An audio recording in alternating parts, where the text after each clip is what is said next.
السلام علیکم dear listeners, کیسے ہیں آپ سب؟ دعا ہے، امید ہے آپ سب خیریت سے ہوں گے۔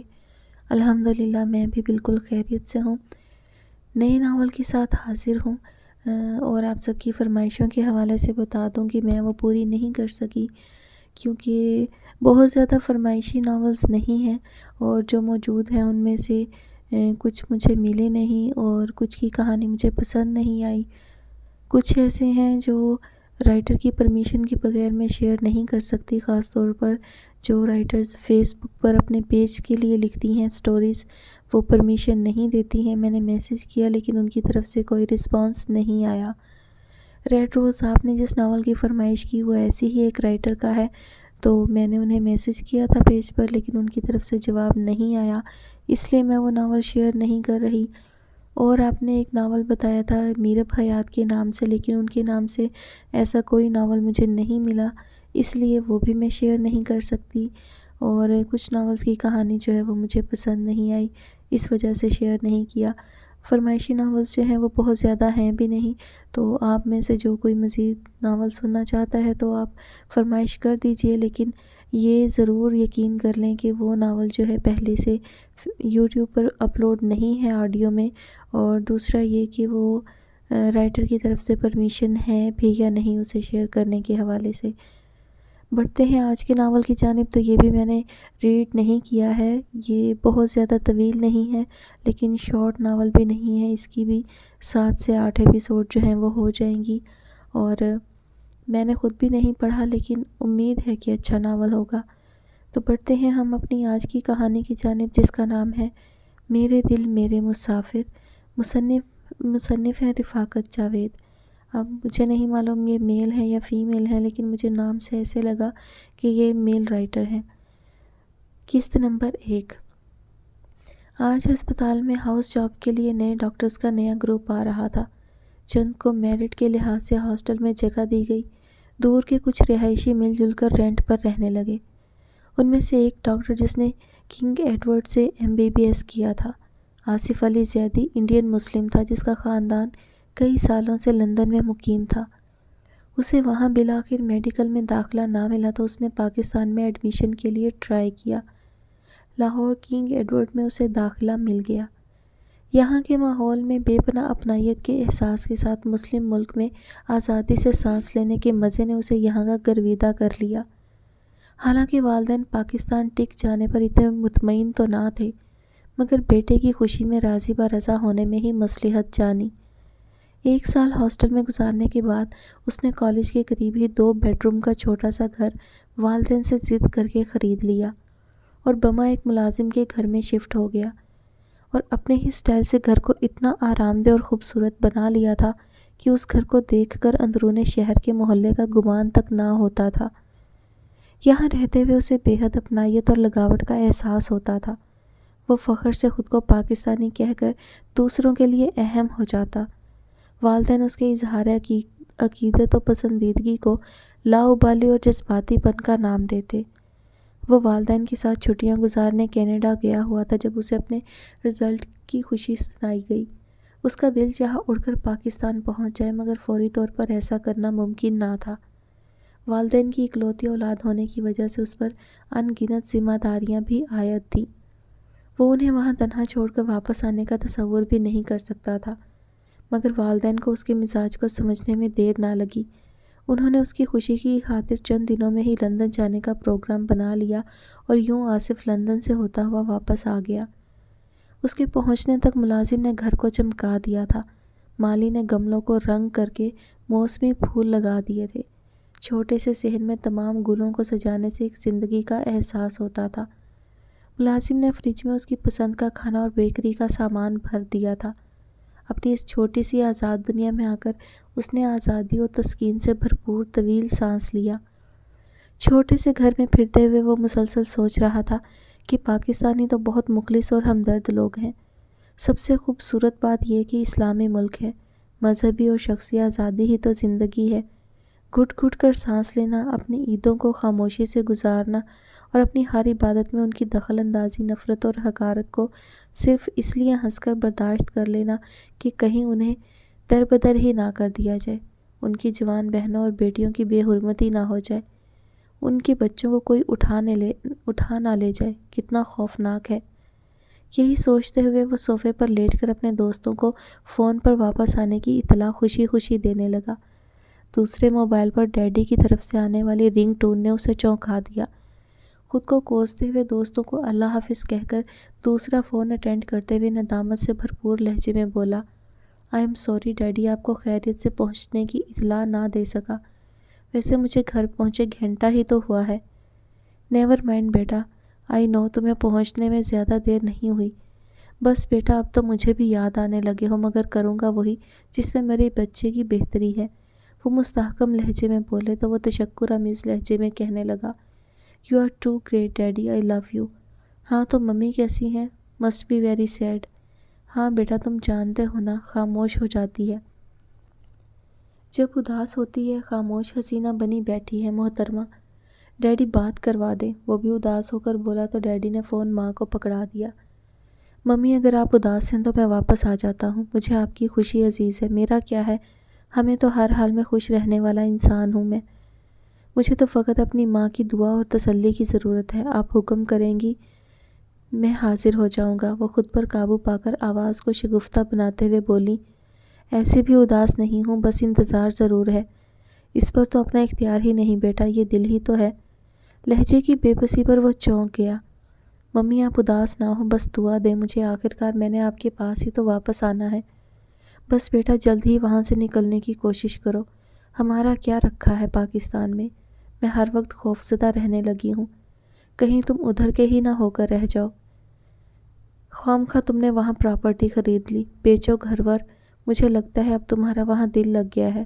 وہ فکر مندی سے بولی، آپ فکر نہ کریں، وائنڈ اپ کرنا بائیں ہاتھ کا کھیل ہے، چٹکی بجاتے پہنچ جاؤں گا، میں بھی تو آپ کے بغیر اداس ہو جاتا ہوں۔ وہ ماں کو خوش کرنے کے انداز میں بولا تو وہ آنسو صاف کر کے ہنستے ہوئے بولی، ذرا مسکا کم لگاؤ، میں تمہیں جانتی ہوں کتنے فرما بردار ہو۔ آصف علی نے آج ڈنر پر اپنے قریبی دوستوں کو گھر پر مدعو کیا ہوا تھا، جس میں میمونہ اور سائرہ بھی موجود تھیں، جن کے گھروں میں آنا جانا معمول کا کام تھا۔ دونوں کے پیرنٹس اسے پیار بھی کرتے تھے اور پاکستانی میزبان ہونے کی حیثیت سے اس کا خیال بھی رکھتے تھے۔ کھانے کے دوران سب آصف علی کو یہاں ہاؤس جاب کرنے پر آمادہ کرنے کی کوشش کر رہے تھے۔ وہ عالم میں تذبذب میں گھرا ہوا تھا، وہ جانتا تھا کہ والدین پاکستان میں ہاؤس جاب کرنے کی اجازت ہرگز نہیں دیں گے۔ پھر بھی سب کے اصرار پر اس نے ممی سے بات کی۔ سب کان لگائے ان کی گفتگو سن رہے تھے۔ ممی 1 سال کی تو بات ہے، پلک جھپکتے گزر جائے گا، میرے کریئر کے لیے بھی تو مفید ہے۔ وہ ہر طریقے سے سمجھا رہا تھا، مگر ممی اپنی ہی ضد پر اڑی ہوئی تھی کہ ایشین یہاں اپنی ایجوکیشن کمپلیٹ کرتے ہیں، بھلا پاکستان تمہیں کیا فائدہ پہنچا سکتا ہے۔ ممی میری پیاری ممی، آپ ایسی ضد تو کبھی نہ تھی۔ وہ پیار سے بول رہا تھا، تمہاری ممی تمہارے پیار میں ضدی تو کیا بہت ظالم بھی ہو گئی ہیں۔ بس تم جلدی واپس پہنچو، میری آنکھیں تمہاری راہ دیکھتے ہوئے تھک گئی ہیں۔ وہ کہتے ہوئے ہانسی ہو گئی۔ ممی ہاؤس جاب شروع ہونے سے پہلے ملنے آ جاؤں گا، وہ تسلی دیتے ہوئے بولا۔ تم نہیں جانتے میرے بچے، میں نے 5 سال کا عرصہ تمہاری جدائی میں کیسے گزارا ہے۔ میں نے کبھی اظہار نہیں کیا تو اس کا یہ مطلب ہرگز نہیں کہ تمہیں۔ ایک توقف کے بعد وہ بولی، اب میں تمہاری دوری کا تصور بھی نہیں کر سکتی۔ ٹھیک ہے ممی، چند ہفتوں میں ہی آ جاؤں گا، وہ اداسی اور مایوسی بھرے لہجے میں بولا۔ یہ ہوئی نا فرما بردار بچوں والی بات، تم پر میری ہر سانس قربان۔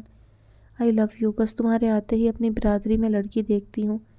بہت حسرت ہے کہ تمہارے سر پر سہرا سجا ہوا دیکھوں، اپنے پوتے اور پوتیاں کھلاؤں۔ یہ تمہارے ڈیڈی بھی آ گئے ہیں، خدا کے لیے ان سے مشورہ مت لینا، وہ میری بات کی کھل کر مخالفت کریں گے، میری ایک نہیں سنیں گے، اپنی ہی منوا کر چھوڑیں گے۔ پہلے بھی انہی کی خواہش تھی کہ تم ہر صورت ڈاکٹر بنو، چاہے 7 سمندر پار ہی کیوں نہ جانا پڑے۔ اب تو وہ تمنا پوری ہو گئی، وہ سنجیدگی سے بولی۔ کیا باتیں ہو رہی ہیں ماں بیٹے میں، ذرا میں بھی سنوں۔ وہ قریب آ کر مسکراتے ہوئے بولے، کوئی خاص نہیں، وہ ٹالتے ہوئے بولی اور ریسیور انہیں دے دیا۔ بھئی کیا گفت و شنید ہو رہی تھی تمہاری، بتانا نہیں چاہ رہی تمہاری ماں؟ انہوں نے فون کان سے لگا کر آصف سے پوچھا۔ کوئی خاص نہیں ڈیڈی، ادھر ادھر کی باتیں بتا رہی تھی ممی، اور آپ کے بارے میں کوئی اچھی رپورٹ نہیں دے رہی، یعنی آپ ان کا خیال نہیں رکھتے، راتوں کو دیر سے گھر آنے لگے ہیں، کیا چکر ہے ڈیڈی، مجھے بھی تو بتا دیجئے نا، ذرا انجوائے ہی کر لوں گا سن کر، وہ چھیڑتے ہوئے بولا۔ یہ تو عورتوں کی خاص الخاص خصلت ہوتی ہے، مگر تمہاری ماں تو ایسی نہیں، یہ تمہاری اپنی ہی اختراعات ہیں۔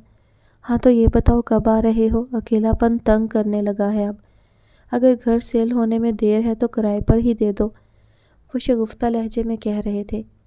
میں سوچ رہا ہوں کہ کیوں نہ ہاؤس جاب یہاں سے ہی کر لوں، لوگ بھی خوب ہیں، بہت عزت کی نگاہ سے دیکھتے ہیں، دوست بھی بے مثال ہیں، ان کے گھروں میں میرا آنا جانا رہتا ہے، پیرنٹس جس اتفاق سے مجھے ویلکم کہتے ہیں میں حیران ہو جاتا ہوں۔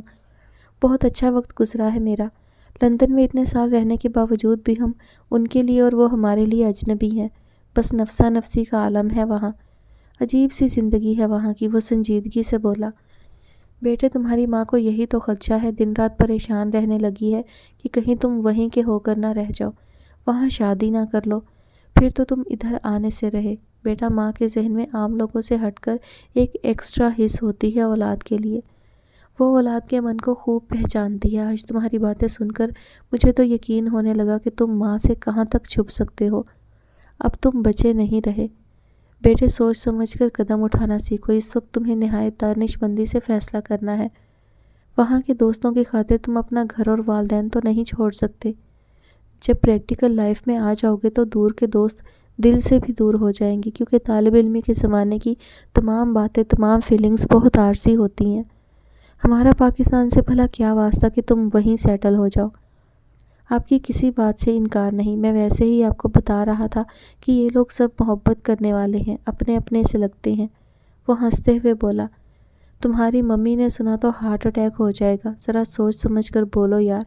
میں حیران ہوں اس بات پر کہ وہ اپنی سوچ میں کتنی سچی نکلی، لیکن میں یہ سب کچھ تمہیں نہیں ہونے دوں گا، تم جلد از جلد واپس آؤ، بس بہت ہو گیا، وہ اس طرح کیفیت میں بولے۔ وہ ہنستے ہوئے بولا، اچھا ٹھیک ہے، ذرا ممی سے بات کرا دیجئے، وہ میرے مسئلے کو ضرور سمجھ جائیں گی، آخر ماں ہے۔ ہاں بولو بیٹا، وہ سنجیدگی سے بولی۔ ٹھیک ہے ممی، آپ کی طرف سے اجازت نہیں تو میں آ جاتا ہوں، بلکہ سمجھے آ گیا، وہ پیار بھرے لہجے میں بولا۔ اسے ماں سے ہر بات منوانے کا طریقہ آتا تھا، اس نے ضد یا ہٹ دھرمی دکھانے کی بجائے ان کی بات مان جانے کی ایکٹنگ کی، جو کافی حد تک کامیاب ہوتی نظر آئی۔ وہ ایک دم سے تڑپ کر بولی، ہائے میرا بچہ، سچ بتا کہ کیا تمہارے فیوچر کے لیے وہاں کا ہاؤس جاب بہتر ہے؟ کیا یہاں تمہیں مشکلات کا سامنا کرنا پڑے گا؟ وہ ایک دم سے نرم پڑ کر سنجیدگی سے پوچھنے لگی تو شوہر اپنی شریر سے مسکراہٹ دباتے ہوئے وہاں سے اٹھ گئے۔ جی ممی، لیکن میں بھی تو آپ کے بغیر بہت اداس ہو جاتا ہوں، اور آپ تو انگلیوں پر دن گننے بیٹھ جاتی ہیں۔ فیوچر کو ماریں گولی، ماں بیٹا مل کر خوب مزے کریں گے، یہ ضروری ہے۔ ہمارے پاس پیسے کی کمی تو ہے نہیں کہ میں نوکری کروں، آپ میرے گھر بیٹھنے پر خوش ہیں تو مجھے اور کیا چاہیے۔ تینوں سب سے پہلے ورلڈ ٹور پر نکلیں گے، وہ پرجوش لہجے میں بولا۔ اللہ نہ کرے کہ تمہارا فیوچر میری خود غرضی کی نظر ہو جائے، تم اپنی زندگی بیکار کیوں گزارو بیٹا، دولت ہر کمی کو پورا نہیں کر سکتی۔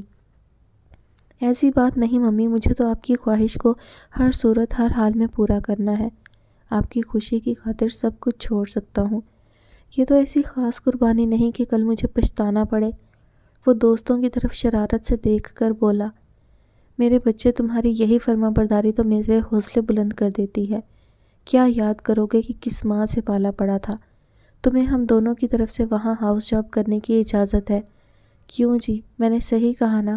انہوں نے پلٹ کر شوہر سے پوچھا تو انہوں نے اس بات میں سر ہلا دیا۔ ہپ ہپ ہرے، اس نے فون بند کیا اور خوشی سے لبریز نعرہ ڈرائنگ روم میں گونجنے لگا۔ تمام دوست مسرور تھے اس کے پاکستان میں رہنے پر۔ ٹریننگ کے بعد آج صدیقہ سسٹر کا آئی سی یو میں پہلا دن تھا۔ آصف علی زیدی بھی اپنے سینئر ڈاکٹر کی ہدایات کے بعد ہر پیشنٹ کی فائل کھول کر ہسٹری پر غور کر رہا تھا۔ سسٹر صدیقہ نے الیکٹرک کیٹل میں پانی ابال کر 2 مگز میں چائے دم کی اور میز پر اس کے سامنے رکھ کر نہایت ملائمت سے گویا ہوئی۔ سر بسکٹ لیجیے، اس نے ڈبہ کھول کر بسکٹ پلیٹ میں رکھتے ہوئے کہا۔ تھینک یو، ویسے اس وقت چائے کی طلب ہو رہی تھی، وہ بسکٹ پلیٹ سے اٹھاتے ہوئے بولا۔ رات کی ڈیوٹی تو اسی کی مرہون منت ہے، ورنہ رات بھر جاگنا مشکل ہو جاتا ہے۔ یس سر، وہ مؤدبانہ انداز میں سر اس بات میں ہلا کر بولی۔ انگریزوں کو دعائیں دینی چاہیے جنہوں نے اسے دریافت کیا۔ انگریز کے پاس یہ چائے چائنا سے طویل مسافت طے کر کے پہنچی تھی، دعا کے اصل حقدار تو چینی بھائی ٹھہرے، وہ چائے کی چسکی لیتے ہوئے بولا۔ ہم ہر بات میں انگریز کو کیوں گھسیٹ لیتے ہیں؟ وہ تو یہاں سے رخصت ہو گیا مگر اپنے چیلے لاکھوں کی تعداد میں یہاں چھوڑ گیا۔ ڈیوٹی کا دورانیہ صدیقہ کی خاموشی اور ڈاکٹر آصف کی بال کی کھال نکالنے میں گزر جاتا۔ جاتے وقت اس نے مسکرا کر سسٹر سے پوچھا تھا، فرسٹ ڈے کیسا رہا؟ سر آپ کی وجہ سے بہت اچھا گزرا، آپ نے میرے کانفیڈنس میں جو اضافہ کیا ہے، وقت گزرنے کا احساس ہی نہیں ہوا۔ ابھی میں کچھ مہینے اسی جگہ پر ہوں، وہ زو مانی سی بات کہہ کر کوریڈور میں نکل آیا۔ سر میں اپنی ڈیوٹی آپ کے ساتھ ہی کرنا چاہتی ہوں، وہ بھی باہر نکل کر بولی۔ Why not? وہ لیب کوٹ کو درست کرتے ہوئے بولا۔ سر میں آپ کے ساتھ بہت کمفرٹیبل ہوں، وہ سنجیدگی سے بولی۔ I am all so very comfortable with you, وہ ہنستے ہوئے بولا۔ ویسے میں تو ہر پاکستانی کے ساتھ بہت کمفرٹیبل ہی رہتا ہوں۔ سر کیا آپ کا تعلق پاکستان سے نہیں؟ وہ حیرت سے بولی۔ میرا تعلق؟ وہ توقف کے بعد مسکرا کر بولا، کئی ملکوں سے ہے۔ دونوں باتیں کر کے آگے بڑھ رہے تھے کہ کوریڈور میں ہی اسے میمونہ مل گئی۔ وہ وہیں پر رک گیا اور سسٹر آگے نکل گئی۔ آج دونوں کی نائٹ ڈیوٹی تھی۔ دن بھر کی تھکن اتارنے دونوں اپنی اپنی جائے پناہ چلے گئے، کیونکہ شام 7 بجے سے پھر انہیں ہسپتال ڈیوٹی پر پہنچنا تھا۔ سردی کا موسم تھا، باہر کی ہوا میں خاصی ٹھنڈک تھی۔ صدیقہ جو کمبل میں دبک کر لیٹی تو ایسی گہری آنکھ لگی کہ شام 7 بجے روم میٹ سسٹر سمینہ کی آواز پر کھلی۔ تیزی سے تیار ہو کر وہ باہر نکلی اور سرد ہوا میں لمبے لمبے سانس لینے لگی۔ دائیں بائیں سے گزرنے والے لوگ گرم کپڑوں میں بھی ٹھٹھر رہے تھے، گاڑیوں میں بھی ہیٹر آن تھے، لیکن صدیقہ حسب معمول دودھ کی مانند چمکتے ہوئے یونیفارم میں تیزی سے چلتی ہوئی گرد و پیش کے ماحول سے بے خبر ہسپتال کی طرف بڑھ رہی تھی کہ یکدم بادل گرجا، بجلی چمکی اور تھمے ہوئے انداز میں بارش ہونے لگی۔ اس نے پرس کو ٹٹولا، والیٹ نکال کر نقدی کا جائزہ لیا۔ مہینے کے آخری چند دن باقی رہ گئے تھے۔ اس کے پاس اتنے پیسے نہیں تھے کہ رکشہ لے اور ٹائم سے اپنی ڈیوٹی پر پہنچ سکے۔ اب اس کے چلنے میں تیزی بتدریج بڑھنے لگی کہ اس کے قریب کالی ٹویوٹا کرولا آ کر رکی۔ ہارن کی آواز پر وہ چونکی اور مڑ کر دیکھا تو آصف علی ڈرائیونگ سیٹ پر بیٹھا مسکرا رہا تھا۔ اس کا سانولا رنگ اس دھندلکے میں اور بھی گہرا لگ رہا تھا۔ اس کی حیرت پر وہ دوسری جانب کا دروازہ کھولتے ہوئے بولا، سسٹر صدیقہ آ جائیے، اس وقت اس سردی میں یہاں کیا کر رہی ہیں؟ نمونیا کرانے کا ارادہ ہے کیا؟ ایک تو ان لڑکیوں کو اللہ ہی سمجھے، لگتا ہے مٹی سے نہیں کسی دھات سے بنی ہیں۔ وہ بغیر سوچے سمجھے دوسری طرف آ کر سیٹ پر بیٹھ گئی اور بالوں پر ہاتھ پھیرتے ہوئے بولی، سر آج میری نائٹ ہے۔ دوپہر کو جو سوئی تو سوتے ہی چلی گئی، آنکھ کھلی تو صبح کا گمان ہونے لگا۔ کتنی ہی دیر بعد ذہن بیدار ہوا تو وقت دیکھا اور بھاگ پڑی۔ کوئی ٹیکسی رکشہ ہی منگوا لیا ہوتا، سردی میں کیا ضرورت ہے سپر گرل بننے کی؟ بیمار پڑ گئی نا تو چھٹی ہو جائے گی پکی۔ جی، وہ آہستگی سے بولی۔ اسے حقیقت کیسے بتاتی کہ پرس خاصا ہلکا ہو چکا ہے؟ ان امیروں کو کیا خبر کہ ہم پہلی تاریخ کا انتظار 10 تاریخ کے بعد ہی شروع کر دیتے ہیں۔ چلو اچھا ہوا کہ آج میں بھی لیٹ ہوں، ورنہ آپ صحیح معنوں میں بھیگی بلی کی صورت میں ہسپتال پہنچتی۔ وہ خاموشی سے اس کی باتیں سنتی رہی۔ آصف نے اس کی طرف مڑ کر دیکھا۔ اس کی گوری رنگت سردی کی وجہ سے ایسے لگ رہی تھی جیسے معدے میں سندور کی آمیزش کر ڈالی ہو۔ ماتھے پر بھیگے ہوئے بالوں کی سیاہ لٹیں اور سیاہ آنکھوں میں بلا کی سوچ۔ اسے آج پہلی دفعہ سسٹر صدیقہ حسن کا مجسمہ ہی تو لگی تھی۔ شاید آج کی تنہائی اور ایسے موسم کا فسون تھا کہ وہ جھوم اٹھا۔ وہ بالکل خاموش تھی، بار بار موبائل آن کرتی اور ٹائم دیکھ کر باہر دیکھنے لگتی۔ وہ جانتا تھا کہ وہ اس وقت لیٹ ہو جانے پر فکر مند ہے۔ پریشانی کی بات نہیں، آپ کی ڈیوٹی میرے ساتھ ہی تو ہے، آج تو بچ جائیں گی، آئندہ کے لیے بی کیئرفل۔ وہ تسلی دیتے ہوئے اسپتال کی پارکنگ میں پہنچ گیا۔ جو ہی گاڑی پارک کر کے باہر نکلا، میمونہ اپنی ڈیوٹی سے واپس جانے کے لیے ساتھ والی گاڑی میں بیٹھ رہی تھی۔ صدیقہ کو آصف کے ساتھ دیکھ کر چونک گئی اور صدیقہ کے چہرے پر نظریں گاڑ دیں۔ وہ جھیپ کر دوپٹہ درست کرتی ہوئی وہاں سے غائب ہو گئی۔ آصف بھی میمونہ کو ہاتھ سے اللہ حافظ کہتا ہوا اس کے پیچھے چل دیا۔ اگلے دن یہ خبر اسپتال میں کام کرنے والے ہر فرد کی زبان پر تھی۔ تمام سسٹرز اسے حیرت اور بغض و عناد سے دیکھتی رہ گئیں۔ یہ روز کا معمول بن گیا کہ آصف صدیقہ کو ہاسٹل سے پک کرتا واپس اسپتال آنے لگا۔ صدیقہ نے بھی انکار نہ کیا، اس کے رد عمل میں مکمل طمانینت تھی۔ وہ ہر موضوع پر بات کرتا اور وہ بہترین سامع کا ثبوت دیتی۔ اب کافی مانوسیت ہو چکی تھی۔ ایک شام واپسی پر آصف اسے ایک ریسٹورانٹ میں ڈنر کے لیے لے گیا تو اس نے احتجاج نہ کیا۔ زندگی میں ایسی تبدیلی کا اس نے کبھی خواب بھی نہ دیکھا تھا۔ حاجت مند والدین کی بیٹی تھی، پوری لگن اور ہمدردی سے ان کا ساتھ دے رہی تھی۔ آصف کے ساتھ ریسٹورانٹ میں خاموشی سے بیٹھی سوچے جا رہی تھی۔ آصف نے مینیو کارڈ اس کی طرف بڑھاتے ہوئے اپنائیت سے کہا، آج آپ کی پسند کا ڈنر کریں گے۔ وہ چونک کر اس کی طرف دیکھنے لگی اور تذبذب کے عالم میں بولی، مجھے نہیں معلوم، میری پسند کی اپنی پسند؟ وہ مسکرایا، دونوں کی۔ پھر سوچتے ہوئے بولی، سر میں یہ سب نہیں جانتی، بالکل ہی ناواقف ہوں۔ سب کچھ ہم جیسے لوگوں کے لیے نہیں بنا یہ۔ کیسے؟ حیرت اس کی آنکھوں میں پھیل گئی۔ سر سمپل سی بات ہے، میرے حالات اجازت نہیں دیتے کہ 5 اسٹارز ہوٹلز میں لنچ اور ڈنر کرتی پھروں۔ میرا تعلق اس طبقے سے ہے جو ریڑھی پر کھڑے ہو کر دہی بڑے اور گول گپے کھا کر خوش ہو جاتے ہیں، جبکہ میرے ساتھ رہنے والی تمام سسٹرز مجھ سے بہت مختلف ہیں۔ ہو سکتا ہے ان کے حالات مجھ سے سازگار ہوں۔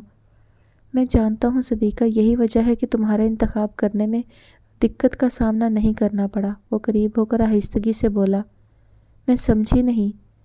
میرا مطلب ہے کہ وہ خاموش ہو گیا، سوچنے لگا اسے کیا کہے اور کیسے کہے۔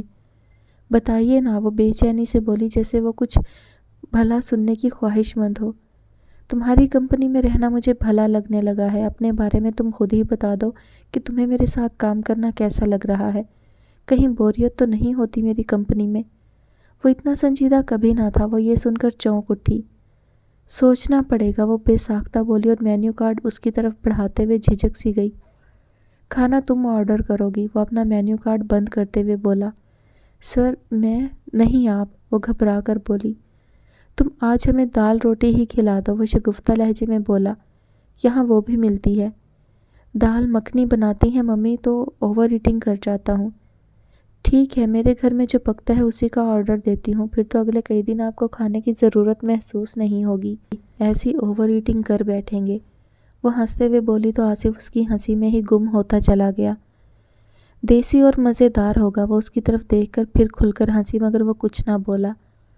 صدیقہ نے سرسوں کا ساگ، مکئی کی روٹی اور تازہ مکھن اور ساتھ دیسی مرغ کا قورمہ، نان، کھیر اور سوجی کا حلوہ آرڈر کر دیا۔ اب مجھ پر چھوڑا ہے تو یہ سب کھانا پڑے گا، وہ ہنس رہی تھی۔ کھانا آیا تو آصف نے خوب انجوائے کیا، پھر وہ اشتیاق سے اس کے گاؤں کے بارے میں پوچھنے لگا۔ اس نے بھی سچ بیان کیا کہ ماں اور باپ بہت چھوٹے زمیندار ہیں۔ مجھے میٹرک کرایا اور نرسنگ کی ٹریننگ کے لیے اپنوں کی مخالفت کے باوجود شہر بھیج دیا۔ میرے پیرنٹس کا تو جواب نہیں ڈاکٹر صاحب، بہت غریب ہیں وہ، لیکن غیرت مند ایسے کہ میں انہیں جب بھی اپنی تنخواہ بھیجتی ہوں تو برا مان جاتے ہیں۔ اب میں بہنوں کے ہاتھ میں ان کی اسکول فیس پکڑاتی ہوں اور ماں کے صندوق میں چپکے سے باقی رقم رکھ آتی ہوں۔ وہ ایک دم سے رو پڑی۔ یہ خوشی کے آنسو ہیں نا؟ وہ اس کی آنکھوں میں جھانکتے ہوئے ہنس کر بولا۔ دکھ اور خوشی میں بہنے والے آنسو ایک ہی طرح کے ہوتے ہیں، وہ آنسو صاف کرتے ہوئے بولی۔ خوش قسمتی سے جو ہی میرے والدین کا خواب پورا ہوا تو میں والدین کے لیے آزمائش بن گئی۔ پھپھو نے مجھے بہو تسلیم کرنے سے انکار کر دیا۔ بچپن کی منگنی پل میں ٹوٹ گئی۔ وہ آنسو پیتے ہوئے بولی، بیچارے ابا خاندان بھر میں رسوا ہو گئے۔ اس میں رسوائی کیوں؟ سب کو اپنی شخصی آزادی کا حق ہے۔ اب تمہارا رشتہ بہت اچھے اور پڑھے لکھے لڑکے سے طے پا جائے گا۔ گاؤں کے رشتے کا ٹوٹ جانا عذاب نہیں، رحمت ہے۔ اللہ کی طرف سے شکر کرو کہ تمہاری بچت ہو گئی، ورنہ زندگی بھر حسرت و یاس کی تصویر بنے زندگی گزار دیتی۔ آصف کو اس کی معصومیت پر ٹوٹ کر پیار آنے لگا اور وہ اسے گہری نظروں سے دیکھتا چلا گیا۔ کئی راتوں سے وہ جاگ رہی تھی، اسے آصف کی لگاوٹ کی چاشنی سے لبریز باتیں، آکاش کی رفتوں کی سیر کراتی رہتی۔ کیسی عجیب بات ہے کہ کھو دینے کا کرب بھی چین سے سونے نہیں دیتا، اور کچھ پا لینے کی آس میں بھی بے قراری رہتی ہے اور نیندیں حرام ہو جاتی ہیں۔ اس نے یہ سوچ کر کروٹ بدلی، میں ڈاکٹر تو نہ بن سکی، اتنی اونچی اڑان کے لیے میرے پر بہت کمزور جو تھے، تو ایک ڈاکٹر کی بیوی بننے میں کیا مذائقہ ہے۔ اس نے بڑبڑاتے ہوئے پھر کروٹ بدلی تو روم میٹ سسٹر سمینا نے خفگی سے کہا، خدا کے لیے سو جاؤ صدیقہ، کن چکروں میں پڑ گئی ہو۔ نیند نہیں آ رہی، چکروں سے نکلنا بھی چاہتی ہوں لیکن اس گولڈن چانس کو ضائع بھی نہیں کرنا چاہتی۔ وہ اٹھ کر بیٹھ گئی۔ آئی فیل، پگلی اس بندے کے بارے میں تمہیں کچھ بھی معلوم نہیں، کس بلبوتے پر نیندیں حرام کر بیٹھی ہو۔ وہ نیم غنودگی میں بولی۔ خدا کے لیے دل سے یہ بیہودہ خیالات نکالو اور سو جاؤ۔ سمینہ، ڈاکٹر آصف باتوں اور عادتوں سے کسی اونچے گھرانے کا معلوم ہوتا ہے۔ والدین کا اکلوتا اور بہت دولت مند خاندان سے تعلق رکھتا ہے۔ اگر وہ مجھ سے شادی کا خواہش مند ہے تو یوں سمجھو لاٹری نکل آئی۔ وہ اس کے پلنگ پر بیٹھ کر پرمسرت لہجے میں بولی۔ بے وقوف مت بنو، سو جاؤ۔ اس وقت اپنی زندگی برباد کرنے پر کیوں تل گئی ہو؟ تمہارے والدین تمہیں اس کی اجازت نہیں دیں گے۔ انہوں نے زندگی کے بے شمار روپ دیکھے ہیں۔ ایک پردیسی انجان پر کیوں کر بھروسہ کریں گے؟ وہ تعصب سے اسے دیکھ کر بولی۔ احمق مت بنو، اپنی ڈیوٹی چینج کرا لو اور اس کے ساتھ گھومنا پھرنا چھوڑ دو۔ اب ہر ایک کی زبان پر تمہارا نام ہے۔ سمینہ، اگر مجھے اپنا سٹیٹس ہائی کرنے کا چانس مل گیا تو میں پیچھے نہیں ہٹوں گی۔ سب جائیں جہنم میں، وہ مستحکم لہجے میں بولتی ہوئی اپنے بستر پر چلی گئی۔ مثلاً کیا کرو گی؟ اس کے ساتھ بھاگ جاؤ گی؟ وہ چونک کر بولی۔ ہاں، اماں اور ابا کو بتانے کی ضرورت کیا ہے؟ یہاں اس کا اپنا گھر ہے، پاکستان اسے پسند ہے، سب ٹھیک رہے گا۔ بس تم میرا راز اپنے تک ہی رکھنا، وہ سوچتے ہوئے طمانیت سے بولی۔ پھر ایک دن انہیں بھی منا لوں گی، جب اپنی بیٹی کو ملکہ کے روپ میں دیکھیں گے تو غلطی کی معافی ہو ہی جائے گی۔ میرے کانوں اور میرے دل و دماغ کو یہ سب کچھ بھلا نہیں لگ رہا صدیقہ۔ تم ایک غریب والدین کی بیٹی ہو، ہوش میں آ جاؤ۔ ایسی شادیاں خوشی سے شروع ہوتی ہیں لیکن عمر بھر کے پچھتاوے پر ان کا اختتام ہوتا ہے۔ لڑکیاں اتنی خوش قسمت ہوتی تو ہمارے ساتھ کب کا معجزہ ہو چکا ہوتا، ہم سسٹرز نہیں ڈاکٹرز بن چکی ہوتی۔ یہ معجزہ ہونے ہی تو جا رہا ہے سمینہ، وہ سنجیدگی سے بولی اور لیٹ گئی۔ ان خاردار راہوں سے پلٹ آؤ صدیقہ، یہ مرد تمہیں دھوکہ دے گا تو کیا کرو گی؟ پھر تمہارے والدین تمہیں قطعاً قبول نہیں کریں گے صدیقہ۔ گاؤں کے لوگ بہت غیرت مند ہوتے ہیں، کیوں بھول گئی ہو؟ گاؤں کے اصول اور قانون، وہ تمہیں مار دیں گے، کسی کو خبر تک نہیں ہونے دیں گے، سوچ لو۔ وہ پریشانی سے بولی۔ سمینہ، تم میری بات کا یقین کرو، وہ مجھ سے بہت محبت کرتا ہے، صدیقہ نے تسلی دینے کے انداز میں کہا۔ یعنی کہ تم میری بات نہیں مانو گی، تم نے اس آگ میں کودنے کا فیصلہ کر لیا ہے، وہ افسردگی سے بولی۔ میری بات پر غور تو کرو۔ ہرگز نہیں، میں نے اس کی نظروں میں پسندیدگی دیکھی ہے، اس کی باتوں میں محبت کی گھلاوٹ محسوس کی ہے۔ سمینہ، یقین کرو، میری غربت کی داستان سن کر وہ تڑپ اٹھتا ہے، وہ میرے لیے کچھ کرنا چاہتا ہے، صدیقہ سوچتے ہوئے بولی۔ مثلاً میں بھی تو سنوں، سمینہ نے پریشانی سے کہا۔ یہی تو معلوم نہیں سمینہ، ہو سکتا ہے شادی کے لیے پرپوز کر دے، وہ یقین سے بولی۔ اگر یہ معجزہ رونما ہو گیا تو سمجھو 5 انگلیاں گھی میں اور سر کڑاہی میں۔ اللہ کرے ایسا ہو، چلو آنکھیں بند کرو اور سو جاؤ، وہ افسوس سے بڑبڑائی۔ تمہاری تو عقل گھاس چرنے جا چکی ہے، آنکھوں پر اس کے سٹیٹس کی پٹی بندھ چکی ہے، اب تم کام سے گئی، وہ تلخی سے بولی اور کروٹ بدل لی۔ ہاؤس جاب ختم ہوتے ہی آصف کا لندن سے بلاوا آ گیا، یہ سن کر صدیقہ مضطرب ہو گئی۔ اس نے جو سپنے دیکھے تھے اور پروپوزل کے انتظار میں اس کے دن رات کا چین غارت ہوا تھا، وہ سب رائے گاں ہوتا ہوا نظر آیا۔ بہار کی آمد تھی، 400 رنگ برنگے شوخ و شنگ پھولوں کی بھرمار تھی۔ ہسپتال کے وسیع و عریض لان میں گھاس گرین ویلوٹ کے کارپٹ کی مانند لگ رہی تھی۔ صدیقہ چھٹی کے بعد باہر نکل کر بینچ پر بیٹھ گئی، بالکل ہی تنہا۔ اسی جگہ وہ گھنٹوں آصف کے ساتھ بیٹھا کرتی تھی، مگر اب تو وہ جانے کی تیاری میں تھا۔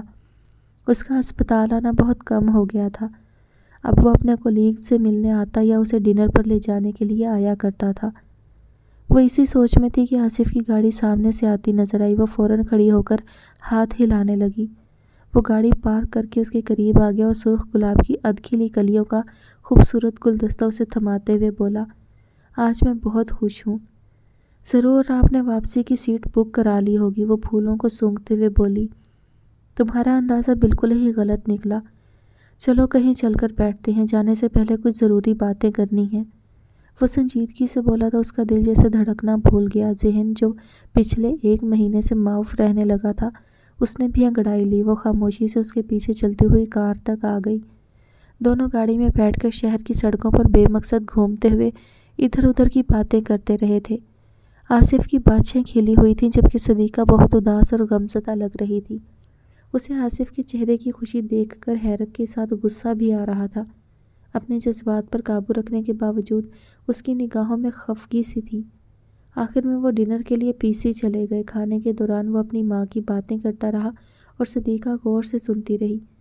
آئس کریم کھانے کے بعد آصف نے بریف کیس کھولا اور کالے رنگ کی مخملی ڈبیا کو کھول کر اندر سے ہیرے کی چمکتی دمکتی انگوٹھی نکالی اور اس کا ہاتھ پکڑ کر انگوٹھی اس کی مخروطی انگلی میں ڈال کر پیار سے مغلوب ہو کر بولا، آئی ہوپ تم انکار نہیں کرو گی۔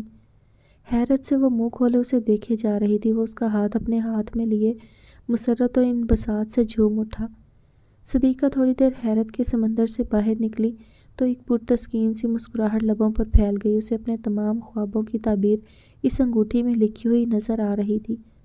سب اتنی جلدی ہوگا اس نے تو کبھی سوچا نہ تھا۔ تم خوش ہو نا؟ وہ قریب ہو کر بولا، مگر وہ کچھ شرم و حیا سے اور کچھ بے پناہ خوشی سے جواب نہ دے سکی۔ کچھ تو بولو، وہ بے قرار سا ہو گیا۔ کیا آپ نے اپنی ممی سے اجازت لے کر یہ فیصلہ کیا ہے؟ وہ آہستگی سے بولی۔ میں نے اس کی ضرورت نہیں سمجھی کیونکہ میری ممی ایسی بے مثال خاتون ہے کہ جب تمہیں اپنے بیٹے کے ساتھ دیکھیں گی تو ہلکی سی ناراضگی کے بعد تم پر جان نثار کرنے سے دریغ نہیں کریں گی۔ تم اپنے پیرنٹس کا بتاؤ کیا ری ایکشن ہوگا؟ کچھ اچھا نہیں، بہتر یہی ہے کہ ابھی ہم دونوں اس فیصلے کو راز میں ہی رکھیں۔ وہ نظریں جھکائے ہوئے بولی۔ مجھے مشورہ پسند آیا تو نکاح کرنے میں کیا قباحت ہے؟ وہ سنجیدگی سے بولا۔ سوچنے تو دیجیے، مجھے آپ سے شادی کا فیصلہ پیرنٹس کو انفارم کیے بغیر کرنا بہت عجیب لگ رہا ہے۔ وہ بہت سنجیدہ ہو گئی تھی۔ اگر ان سے مشورہ لینے کی غلطی کی تو وہ گھنٹے بھر میں ہی مجھے کسی جاہل ان پڑھ کزن سے نکاح پڑھوا کر رخصت کر دیں گے۔ کیا کروں؟ عجیب ہی مخمصے میں گھر گئی ہوں۔ ایسے کرتے ہیں جلد از جلد کورٹ میرج کرتے ہیں، بعد میں سوچا جائے گا کہ اپنے پیرنٹس کو کیسے انفارم کیا جائے۔ وہ مسکراتے ہوئے بولا۔ آپ تو واپس جا رہے ہیں، یہ سب کیسے ممکن ہے؟ وہ متذبذب تھی۔ میں واپس نہیں جا رہا، مجھے یہاں ہسپتال میں جاب مل گئی ہے، میں نے پیرنٹس کو اطلاع دے دی ہے۔ رونے دھونے کے بعد دونوں ہی نارمل ہو گئے ہیں۔ مجھے یقین نہیں آ رہا۔ اس کے چہرے سے خوشی ہویدا تھی مگر خود پر کنٹرول تھا، جسے آصف نے بھی محسوس کیا۔ وہ اس کے چہرے کے خوبصورت خد و خال میں کھویا سوچے جا رہا تھا۔ ایسی حسینہ میرے نصیب میں کہاں؟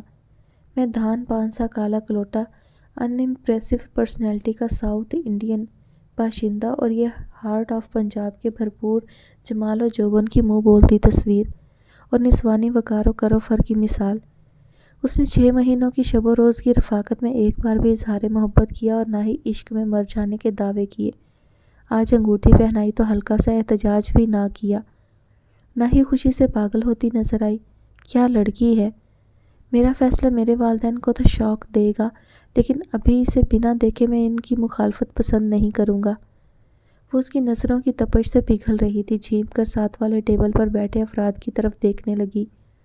حسین اور سمارٹ کپل اپنے 2 عدد بچوں کے ساتھ بیٹھا کھانا کھا رہا تھا۔ میرا حسن میرے پیرنٹس کے لیے کوئی اہمیت نہیں رکھتا۔ تعلیم کی وقت مہینے کی پہلی تاریخ کے بعد بے معنی ہو جاتی ہے۔ انہیں میرے جوڑ کا لڑکا ڈھونڈنے کی ضرورت ہی نہیں ہوگی۔ کسی بھی وقت ان کی طرف سے میری شادی کا بلاوا آ سکتا ہے اور میں پھر اتنی بے بس اور مجبور ہو جاؤں گی کہ نکاح نامے پر دستخط کر کے تاحیات کفس کو سینے سے لگاؤں گی۔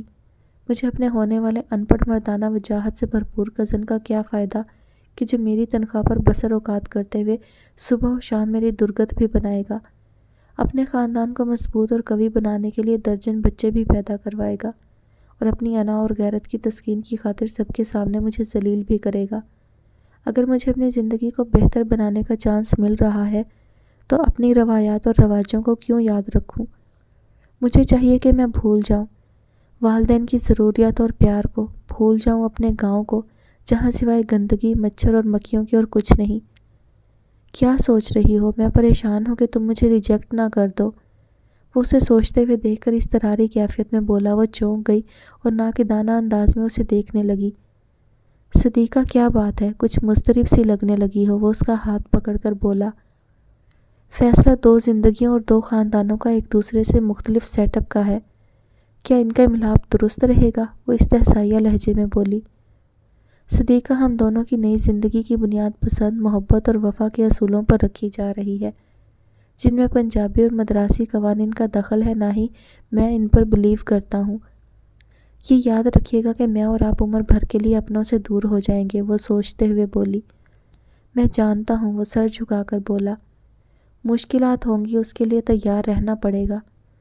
تو پھر مجھ سے وعدہ کیجیے کہ آپ مجھے والدین کے اعتراض و انکار پر ریجیکٹ نہیں کریں گے، کیونکہ مجھے آپ کو اپنانے کے بعد اپنے گاؤں کی جانب جانے والے تمام راستوں پر بند باندھنے ہوں گے، وہ سنجیدگی سے بولی۔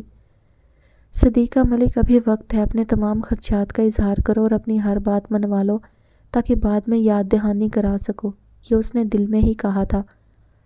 ایسی سوچ بھی گناہ ہے صدیقہ، گو کہ میری ماں کا مجھ سے پیار بے پناہ ہے، میری فرما برداری اور لگن میں بھی عبادت کی جھلک نظر آتی ہے۔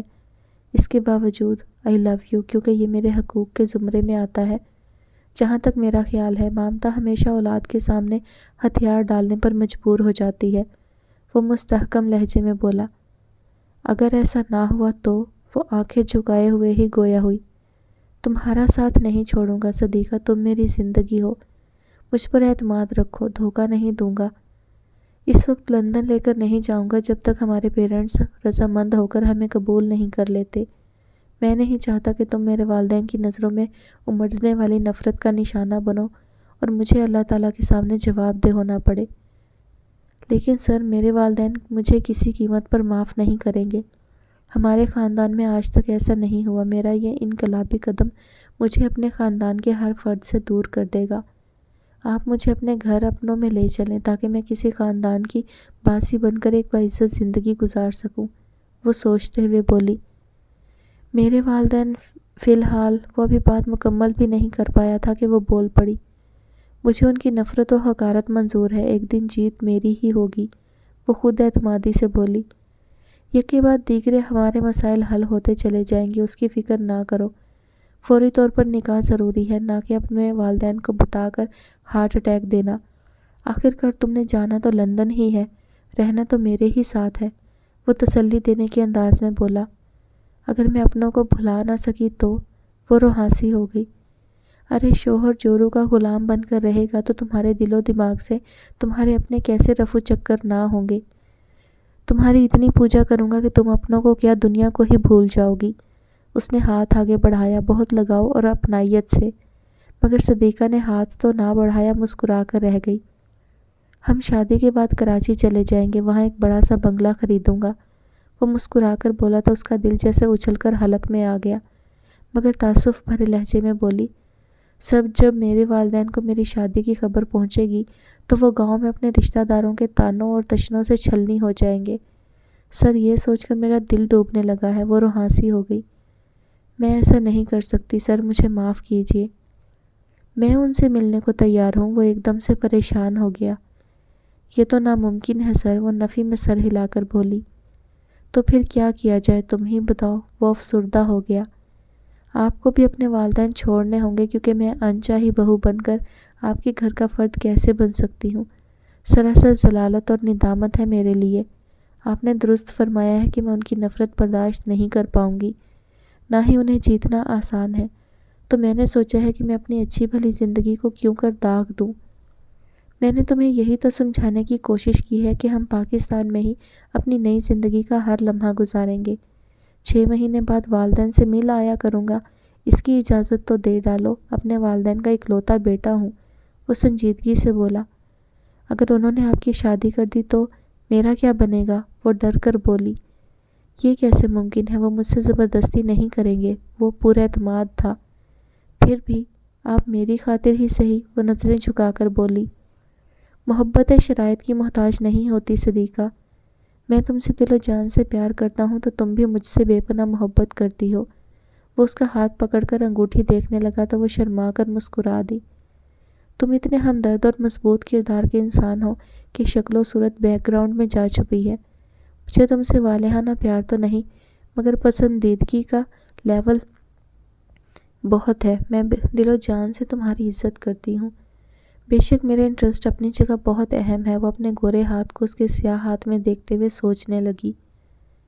کل میرے گھر کی ڈیل بھی ہو گئی ہے، تمہارے انکار پر میں یہ ملک ہمیشہ کے لیے چھوڑ جاتا، اب میں اس ملک کا باشندہ بن کر رہوں گا۔ آئی ایم سو ہیپی، وہ اس کی خاموشی کو محسوس کر کے بولا۔ ہم فوراً کراچی شفٹ ہو جائیں گے، میں اپنے والدین کا سامنا نہیں کر سکوں گی، وہ سوچتے ہوئے بولی، کیونکہ سمینہ انہیں فوراً بتا دے گی اور وہ مجھے آپ کے پاس نکاح کے باوجود نہیں چھوڑیں گے، چھین کر لے جائیں گے۔ اوکے، وہی ہوگا جو تم چاہو گی۔ کل تمہارے برائڈل ڈریس اور جیولری کی شاپنگ ہوگی، پرسوں ہمارا نکاح ہوگا اور ہم سیدھے ہوٹل چلے جائیں گے۔ اگلے دن کراچی کے لیے روانگی ہوگی۔ وہ تیزی سے پروگرام بتا رہا تھا۔ ایک بار پھر سوچ لیں کہ والدین کو چھوڑنے کے بعد آپ کی انکم کا ذریعہ کیا ہوگا۔ یہ دولت ایسی چیز ہے، ہاتھ میں نہ ہو تو سراسر حسرت اور درد سری ہے۔ وہ آہستگی سے بولی، والدین کو چھوڑنا گویا تمام آسائشات کو چھوڑنا ہے۔ ایک معمولی ڈاکٹر بن کر زندگی بسر کر لیں گے، کہیں مجھے پانے کا پچھتاوا تو نہیں ہوگا؟ وہ کریدنے کے انداز میں بولی۔ اب تم صحیح رستے پر آئی ہو، پگلی بھلا میں انہیں چھوڑوں ہی کیوں؟ وہ مسکرا کر بولا، تم اور میں یہاں خوش و خرم رہیں اور پیرنٹس اپنی جگہ مطمئن رہیں، اس لیے مجھے بیلنس کرنا ہوگا۔ وہ سنجیدہ تھا۔ زیرو بڑھانے کے چکر میں لوگ اپنے پیاروں کو بھول جاتے ہیں۔ بیوی اور بچوں کے لیے وقت نہیں ملتا ہے اور پیار بھی سیکنڈری ہو جاتا ہے۔ ابھی بھی وقت ہے، سوچ لیں کہ کہیں مجھے چھوڑ تو نہ دیں گے۔ وہ سوچ کر سہم گئی۔ ڈر اور اندیشوں سے باہر نکل آؤ صدیقہ۔ وہ سنجیدہ ہو گیا۔ آپ مائنڈ کر گئے، وہ مسکرا کر بولی۔ ڈر، خوف اور اندیشے شک کی ہی قسم ہے۔ ہم اپنی ازدواجی زندگی شکوک و شبہات میں کیوں کر گزاریں؟ ہم دونوں ایک دوسرے کے لیے قربانی دینے جا رہے ہیں، پھر وسوسے اور وہم کیوں؟ وہ سنجیدگی سے بولا، سر جب کسی کو پا لینے کی خواہش کو تسکین ملتی ہے تو کھو جانے والے تمام رشتوں کی یاد ایک پچھتاوا بن جاتی ہے۔ پچھتاوے کبھی پیچھا نہیں چھوڑتے، اس طرح گزرنے والے شب و روز عذاب بن جاتے ہیں۔ دل کی دھڑکن اپنے پیاروں کے نام پر چلتی ہے، ذہن ماضی کے دھندلکوں کو کلیئر کرنے لگتا ہے، رشتوں کی قربانی گناہ کبیرہ بن کر ہوش و حواس پر چھا جاتی ہے، اور یوں تمام وعدے وعید پر سے پشت ڈالنے میں ہی عافیت محسوس ہونے لگتی ہے۔ آپ مرد ہیں، پھر سے اپنی نئی زندگی کا آغاز کر سکتی ہیں۔ میرے لیے زندگی اور دنیا بہت تنگ ہو جائے گی، ایک بار پھر سوچ لیں۔ وہ سنجیدگی سے بولی، کیونکہ اسے تسلی بخش جواب کی توقع تھی۔ وہ اس وقت اس سے ہر طرح کے عہد و پیمان لینا چاہتی تھی، وقتی جوش میں خود کو برباد نہیں کرنا چاہتی تھی۔ میں تم سے محبت کرتا ہوں، تم بھروسہ تو کر کے دیکھو، کبھی پچھتاوا نہیں ہوگا تمہیں، اس نے پرش یقین لہجے میں کہا۔ اتنی دیر میں ویٹر بل لے آیا۔ اس کی ادائیگی کے بعد وہ کھڑا ہو گیا۔ وہ بھی چہرے پر مسکان سجائے کھڑی ہوئی، اس کے بڑے ہوئے ہاتھ میں اپنا ہاتھ دے کر شرما سی گئی۔ کل صبح تمہارا پہلا کام ریزائن دینا اور شام شاپنگ کے لیے جانا ہے، وہ ہنستے ہوئے بولا تو وہ جھومتی ہوئی گاڑی میں بیٹھ گئی۔ اسے کہتے ہیں قسمت کا دھنی ہونا، اس نے خود سے سرگوشی کی۔ ابائے میں ملبوس آصف کے پیچھے چلتی ہوئی وہ اندر تک لرز گئی تھی۔ اسے لگا جیسے اس کی مہار آصف پکڑے جہاں چاہے اسے لے جانے کے تمام اختیارات حاصل کر چکا ہے۔ دل میں خوشی سے زیادہ بے تحاشا کرب سمایا تھا۔ گاڑی میں آصف کے ساتھ بیٹھتے ہوئے اسے سیکیورٹی سے زیادہ کم مائگی کا احساس ہو رہا تھا۔ والدین پر زیادتی کرنے اور ان کی تکلیف کو محسوس کرتے ہوئے وہ ابائے میں زار و قطار رونے لگی تھی۔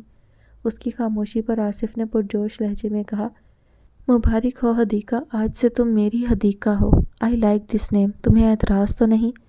حدیقہ از اے گڈ نیم، اس کے معنی بھی بہت اچھے ہیں۔ اب ماں کے رکھے ہوئے نام سے بھی سبکدوش ہو جاؤ صدیقہ، اس نے تلخی سے دل میں سوچا اور آنسو صاف کرنے لگی۔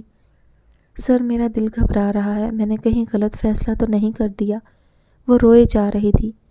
آج سر کی گردانوی ختم ہو جانی چاہیے، تمہارا سر تاج ہوں، شوہر نامدار، اور تم سے بے پناہ پیار کرنے والا تمہارا دوست ہوں، پھر فیصلہ غلط کیسے ہو سکتا ہے؟ وہ خوشی سے چہک رہا تھا۔ وہ سر جھکائے بیٹھی تھی۔ وہ دونوں گاڑی سے اترے۔ وہ اس کا ہاتھ پکڑ کر لفٹ کی طرف چل دیا۔ گراؤنڈ فلور پر پارلر میں اسے چھوڑ کر پیار سے بولا، بیگم صاحبہ جب تیار ہو جائیں تو موبائل پر میسج کر دیجیے گا، بندہ چند منٹ میں حاضر ہو جائے گا۔ وہ نگاہیں نیچی کیے مسکرا دی اور دو موٹے آنسو رخساروں پر پھسل آئے۔ وہ پارلر کے باہر کھڑا اس کا انتظار کر رہا تھا کہ صدیقہ پارلر کی آنر کے ساتھ باہر نکلی۔ آصف کو دیکھ کر چونکی اور صدیقہ کی طرف حیرت افسوس سے دیکھ کر آصف سے مخاطب ہوئی، یو آر سو لکی۔ وہ مطلب سمجھ کر کھسیانی سی ہنسی سے صدیقہ کی طرف اچٹتی نظر ڈال کر بولا، آپ نے درست فرمایا۔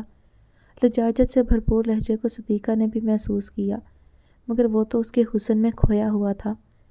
5 فٹ 10 انچ کے قد میں میرون اور گرے کلر کے غرارے میں وہ کسی پرستان کی مخلوق لگ رہی تھی۔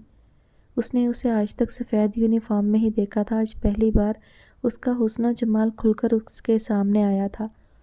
وہ عالم فسوں میں اس کے قریب گیا اور اس کا ہاتھ پکڑ کر لفٹ کی طرف چل پڑا۔ لفٹ میں ہی اس نے اسے سینے سے لگا لیا، وہ شرما گئی۔ رستے میں جنہوں نے اس جوڑے کو دیکھا آصف کی تقدیر پر رشک کیے بغیر نہ رہ سکا۔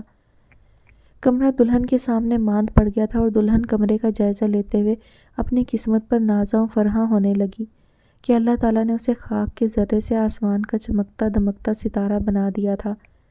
اس کی مسرت و تسکین دیدنی تھی۔ اگلی صبح وہ تیار ہو کر آئینے کے سامنے کھڑی خود کو دیکھتے ہوئے بڑبڑائی، یہ صدیقہ تو کسی طرف سے نہیں لگ رہی، اس کی تو مرگ ہو چکی ہے۔ یہ تو ڈاکٹر آصف علی زیدی کی حدیقہ ہے۔ وہ پنک کلر کے لہنگے میں غضب ہی تو ڈھا رہی تھی۔ آج انہوں نے کراچی کے لیے روانہ ہونا تھا۔ شام کی فلائٹ تھی۔ لنچ پر اسی ہوٹل میں آصف نے اپنے تمام دوستوں کو دعوت پر مدعو کر کے سنت محمدی صلی اللہ علیہ وآلہ وسلم کے مطابق ولیمہ کیا تھا۔ سب کو ان کی ملاقاتوں کی خبر تو تھی، مگر ازدواجی رشتے میں یہ دونوں اتنی جلدی منسلک ہو جائیں گے اس کا اندازہ نہ تھا۔ سب بظاہر خوش و خرم نظر آ رہے تھے، لیکن دل صدیقہ کی اس حرکت کو تسلیم کرنے کو تیار نہ تھے۔ لنچ کے بعد چائے کا دور چل پڑا اور یوں 5 بجے سب چیم گوئیاں کرتے ہوئے واپس چلے گئے۔ صدیقہ اور آصف نے کپڑے تبدیل کیے اور اگلے سفر کے لیے تیار ہو کر سامان سمیت ایئرپورٹ کی طرف روانہ ہو گئے۔ لاہور کو خیر بات کہہ کر آصف نے 1 ہفتے بعد ہسپتال جوائن کر لیا۔ صدیقہ کی زندگی گھر تک محدود ہو کر رہ گئی۔ زندگی میں اتنا آرام و سکون بھی ہوگا یہ تو اس نے کبھی تصور بھی نہیں کیا تھا۔ صبح آصف کو ہسپتال رخصت کر کے وہ خواب خرگوش کے مزے لوٹتی، اپنی مرضی سے اٹھتی، تیار ہو کر آصف کا لنچ پر انتظار کرتی۔ اسے یہ سب بہت بھلا لگ رہا تھا۔ کبھی کبھار والدین اور بہن بھائیوں کی یاد ستاتی تو اسے فوری طور پر قلب و ذہن سے نکال دیتی اور خود کلامی کرتی۔ میں نے جرم نہیں کیا، اپنی پسند کی شادی گناہ نہیں، یہ میرا حق تھا۔ میں نے اپنی روایات سے ٹکر لے کر نسوانی حقوق کو حاصل کرنے کی ایک مثال قائم کی ہے۔ میں غریب خاندانوں میں پیدا ہونے والی لڑکیوں کے لیے ایک خوش آئند پیغام ہوں اور ایک کامیاب زندگی گزارنے کا بہترین آزمودہ سبق ہوں۔ رہے والدین کے مسائل تو انشاءاللہ انہیں اس جھونپڑی سے اٹھا کر لاہور کے پوش علاقے کے باعزت رہائشی بنانے میں ایڑی چوٹی کا زور لگا دوں گی۔ فی الحال وہ اس چونکا دینے والی خبر کو ہضم تو کر لیں، غم و غصہ اور ناراضی پر گزرے وقت کی دھول تو جم جائے، تب تک میں بھی سیٹل ہو جاؤں گی۔ ایک آدھ بچہ میرے سٹیٹس کو مزید اعلیٰ اور شاندار بنا دے گا۔ پھر پوچھوں گی سمینہ سسٹر سے کہ تم نے زندگی میں کیا کھویا اور میں نے کیا پایا۔ وقت کی بات ہے، اسی معاشرے میں پروان چڑھنے والے میرے رشتہ دار میری اس معمولی سی نافرمانی کو دور اندیشی اور دانش مندی کا نام دے کر میری ایک جھلک دیکھنے کو بےتاب ہوا کریں گے۔ کتنا اچھا لگے گا جب گاؤں میں میری گاڑی داخل ہوگی اور گلیوں میں گلی ڈنڈا کھیلنے والے بچے بھاگ کر گھروں میں میرے آنے کی اطلاع دیں گے۔ میرے والدین خوشی سے بے قابو ہو کر گلی میں ہی مجھے خوش آمدید کہنے کو نکل آئیں گے۔ بہن بھائی مجھے اپنے حصار میں لے کر مجھ پر بوسوں کی بارش کر دیں گے اور پھر میں ان کو قیمتی تحائف دے کر ان کے چہروں پر مچلنے والی خوشی کو ان آنکھوں میں اتار کر خود کو سیراب کرتی نہال ہو جاؤں گی۔ لیکن ابھی مجھے اس وقت کی آمد کا انتظار کرنا ہوگا۔ وہ خود بخود میرے روبرو آ کر مجھ سے گفت و شنید کرے گا۔ ذرا صبر و تحمل کا دامن ہاتھ سے نہ چھوڑنا صدیقہ۔ آصف مجھ سے پیار کرتے اور میں بھی اس سے پیار تو کیا عشق کرنے لگی ہوں۔ دولت اور سٹیٹس کی چاہ ایک طویل مسافت طے کرتی ہوئی محبت میں گرفتار ہو کر دیوانگی اور جنون کا روپ دھار چکی ہے۔ اس میں کمال میرا نہیں، آصف آپ کی بے پناہ چاہت اور ان گنت خوبیوں کا ہے۔ میں آپ سے وعدہ کرتی ہوں اس پاک ذات کو حاضر و ناظر جان کر کبھی دغا نہیں دوں گی، آپ کے نام پر قیامت کے دن اٹھائی جاؤں گی۔ لیکن آپ کے رزق میں میرے غریب والدین کے حصے کی واری نہ ہوئی تو مجھے جاب کر کے ان کی ضروریات زندگی کو پورا کرنا پڑے گا۔ ان کو آرام دہ ایک باعزت زندگی دینا مقصد حیات ہے۔ یہ دونوں جس وسیع بنگلے میں آ کر رہائش پذیر ہوئے تھے وہ رینٹ پر لیا گیا تھا۔ باتوں باتوں میں صدیقہ بار بار اپنی خواہش کا اظہار کر چکی تھی کہ اپنے لیے ایک خوبصورت سا گھر ہم خود تعمیر کروائیں گے، جسے وہ سنی انسنی کر دیتا تھا اور وہ بھی خاموش ہو جاتی۔ دن ہنستے مسکراتے گزرتے جا رہے تھے، لیکن صدیقہ کا دل مطمئن نہ تھا، ایک دھڑکا سا رہنے لگا تھا، کیونکہ اس کے پاس اپنا گھر تھا نہ ہی جاب اور نہ ہی کوئی اور سیکیورٹی۔ وہ شان بے نیازی سے لان میں چہل قدمی کرتے ہوئے رنگ برنگے پھولوں سے محظوظ ہو رہی تھی کہ پورچ میں آصف کی کار آ کر رکی۔ وہ نپے تلے قدموں سے چلتی ہوئی اس کے قریب چلی گئی۔ وہ اسے پیار سے گھورتے ہوئے سوچنے لگا، زندگی کی آسائشات کا بھی اپنا ہی مزاج ہے۔ زیبائش سر چڑھ کر بولنے لگتی ہے، نزاکت ہر ادا سے چھلکنے لگتی ہے۔ صدیقہ کیا تھی، ڈرپوک، احمق اور خود اعتمادی سے عاری، ہر بات پر یس کہنے والی، اور اب یہ ہے ایک بالکل الگ صدیقہ۔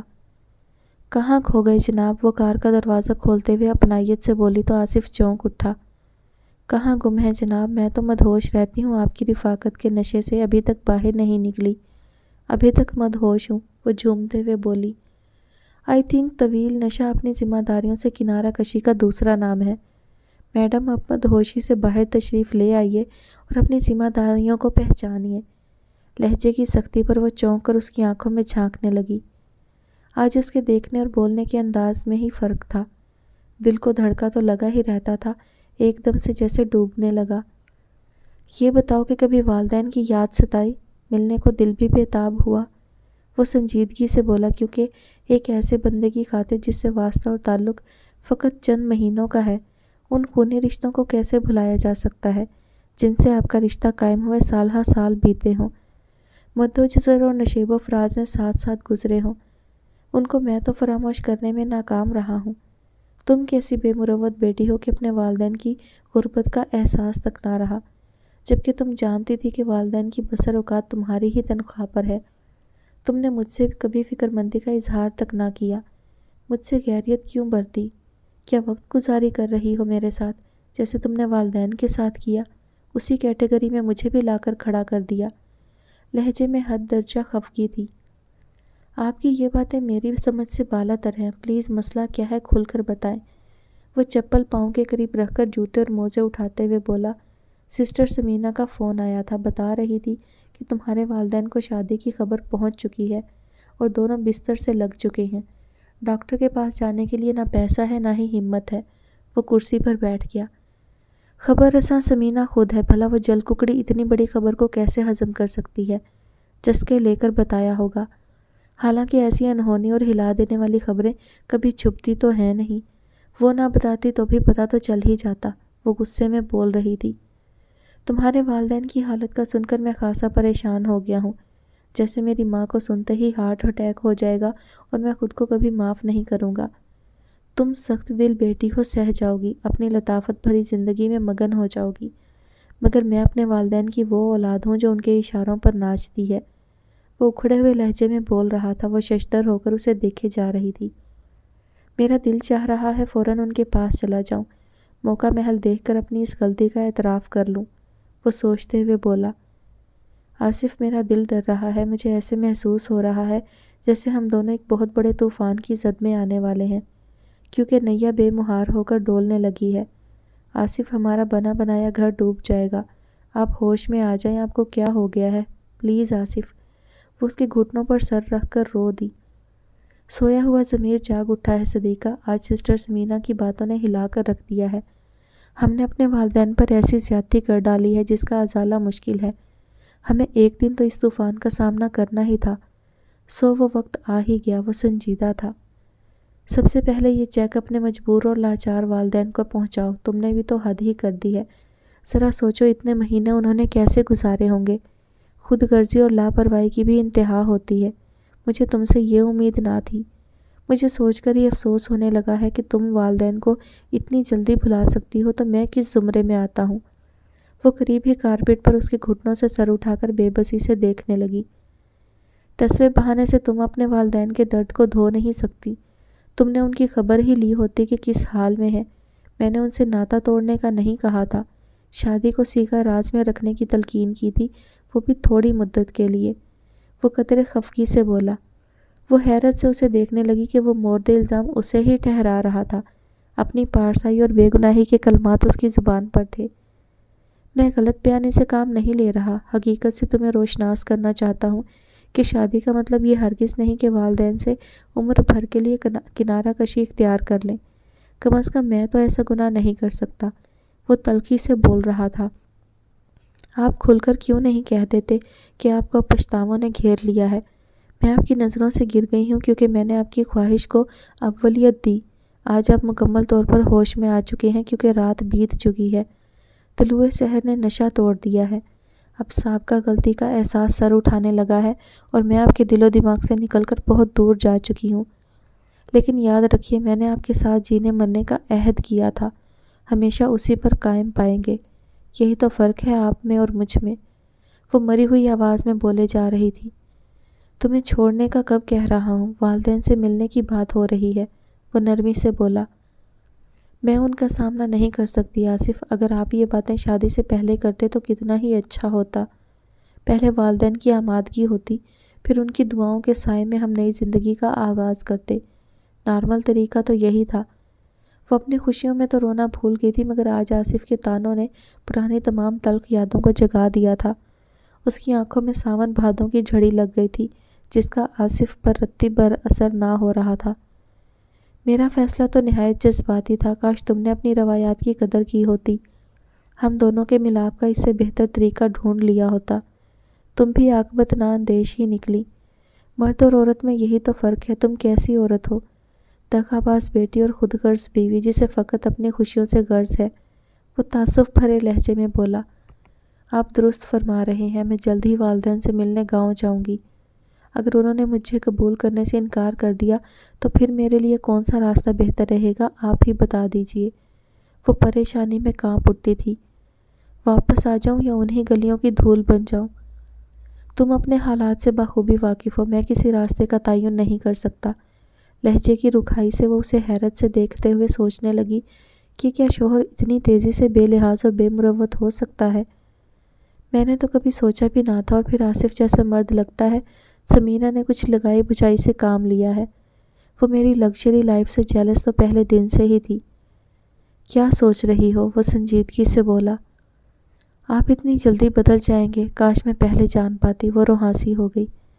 میں رتی بھر نہیں بدلا میری جان، مجھے سمینہ سسٹر نے تمہارے والدین کے بارے میں بتایا ہے، اسے سن کر بہت افسوس ہو رہا ہے، میں تو نہیں جانتا تھا یہ سب کچھ، وہ دل ملا کر بولا۔ میں نے آپ کو تفصیلاً سب کچھ بتایا تھا، آپ نے طرز کھا کر مجھ سے شادی کی تھی نا؟ یہی بات ہے، میں ہی نہ سمجھ تھی۔ اب آپ آسانی سے حاصل کر کے خود غرض اور بے وفا کا لقب دے کر مجھ سے جان چھڑانا چاہتے ہیں۔ میں ایسا نہیں ہونے دوں گی، وہ تڑپ کر بولی۔ میں ان کی بہتر لائف کے بارے میں ہر وقت سوچتی رہی ہوں، منصوبے بناتی رہی، مگر آپ سے شیئر کرنے کی جرات نہ کر سکی۔ آپ اس معاشرے کو تو جانتے ہیں، بھلا یہ کیسے ہو سکتا ہے کہ ان کی مجبوریوں اور مشکلات کو نظر انداز کر کے میں اپنی زندگی میں مگن اور خوش ہوں۔ کاش میرے دل میں چبھے ہوئے کانٹے کو کبھی محسوس ہی کیا ہوتا تو آج اتنی سننے کو نہ ملتی۔ میں نے آپ کے رزق کی حفاظت کی، آپ کی عزت کا پاس رکھا، پھر گلہ کیوں؟ تم نے مجھ سے غیریت کیوں برتی؟ وہ سنجیدہ تھا۔ غیریت نہیں آصف، میری غیرت آڑے آتی رہی، وہ نظریں جھکائے ہوئے تھی۔ صدیقہ، مجھے اس حقیقت کا اندازہ تو ہو ہی گیا ہے کہ جو بیٹی اپنے والدین کو دھوکہ دے سکتی ہے وہ اپنے شوہر کی وفادار کیسے ہو سکتی ہے، وہ تلخی سے بولا۔ کیا میرے اللہ، جس کے لیے اپنی دنیا تنگ کر لی وہ بارہا جتا رہا ہے، وہ تڑپ کر بولی۔ میری دنیا کہاں سے وسیع ہے، وہ برجستہ بولا۔ تو یہ سوچ پہلے آنی چاہیے تھی، میں نے آپ کو سمجھانے کی کوشش کی تھی، وہ آہستہ سے بولی۔ میں جان گیا ہوں وہ سب فراڈ تھا، تم نے مجھ سے پیار نہیں کیا صدیقہ، تمہیں محض اپنا سٹیٹس بدلنے کی چاہ تھی، ایک ڈاکٹر کی بیوی بن کر بنگلے گاڑی کا لالچ تھا۔ میں یہ سن کر دہل گیا ہوں، زمین میرے پاؤں کے نیچے سے سرک گئی ہے۔ مجھے تم سے یہ امید نہ تھی، وہ دکھ میں بول رہا تھا۔ سمینہ سراسر غلط کہہ رہی ہے آصف، میرے پیار پر بھروسہ کیجیے، وہ تڑپنے لگی تھی۔ ہاں ٹھیک ہی تو کہہ رہے ہیں آپ، جنہوں نے اپنا پیٹ کاٹ کر دنیا کی شدھ بدھ سکھائی، میں نے انہیں چھوڑ کر اسے اپنایا جس نے میرے لیے کچھ نہ کیا، بلکہ مجھے اپنی ہی نظروں میں ذلیل و رسوا کر دیا، نہ دین کی رہی نہ دنیا کی۔ آپ کے اس ظلم کو پیار سمجھ کر آپ کی ہو گئی، وہ رو رہی تھی۔ مرد بہت جذباتی واقعہ ہوا ہے صدیقہ، تم اپنے ارادوں میں مستحکم رہتی، میرے اس ظلم پر تم نے سر تسلیم خم کیوں کر لیا، مجھے اس گناہ کبیرہ کا مرتکب کیوں ہونے دیا، وہ افسردگی سے بولا۔ مجھے اس غلطی پر معاف کر دیجیے، وہ ہاتھ جوڑ کر بولی۔ میں جان گئی ہوں کہ آپ مجھے چھوڑ کر جانے کے لیے تیار کھڑے ہیں، میں بھی آپ کے ساتھ ہی جاؤں گی، میں ہر حال میں آپ کے والدین کے ساتھ رہنے کو تیار ہوں۔ ان کی خدمت گزاری اور فرما برداری ہی میری بخشش کا ذریعہ بن سکتی ہے۔ اپنے والدین تو میری شکل بھی دیکھنے کے روادار نہیں ہوں گے۔ آپ کی باتیں درست ہیں مگر میں آپ کے حق میں بری ہرگز نہیں۔ میرے والدین؟ وہ طنزیہ ہنستے ہوئے توقف کے بعد بولا۔ ایسی لڑکی کو کیسے سینے سے لگائیں کہ جس کے سینے میں دل نہیں دھڑکتا بلکہ فقط بے حس گوشت کا لوتھڑا۔ میرے خدا، میں یہ کیا سن رہی ہوں؟ آصف، کیا میری خوشیوں کی مدت چند مہینے ہی تھی؟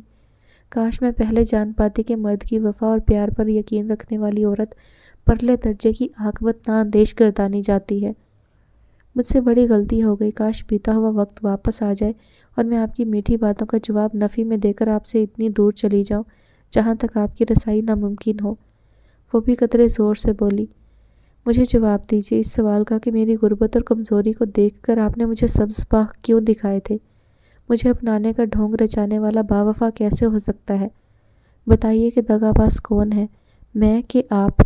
بیچ منجھدار میں چھوڑ کر بھاگنے لگے ہیں بہانہ بنا کر، مجھے گناہگار اور قصوروار ٹھہرا کر، جبکہ اس ضمن میں پہل آپ نے کی تھی۔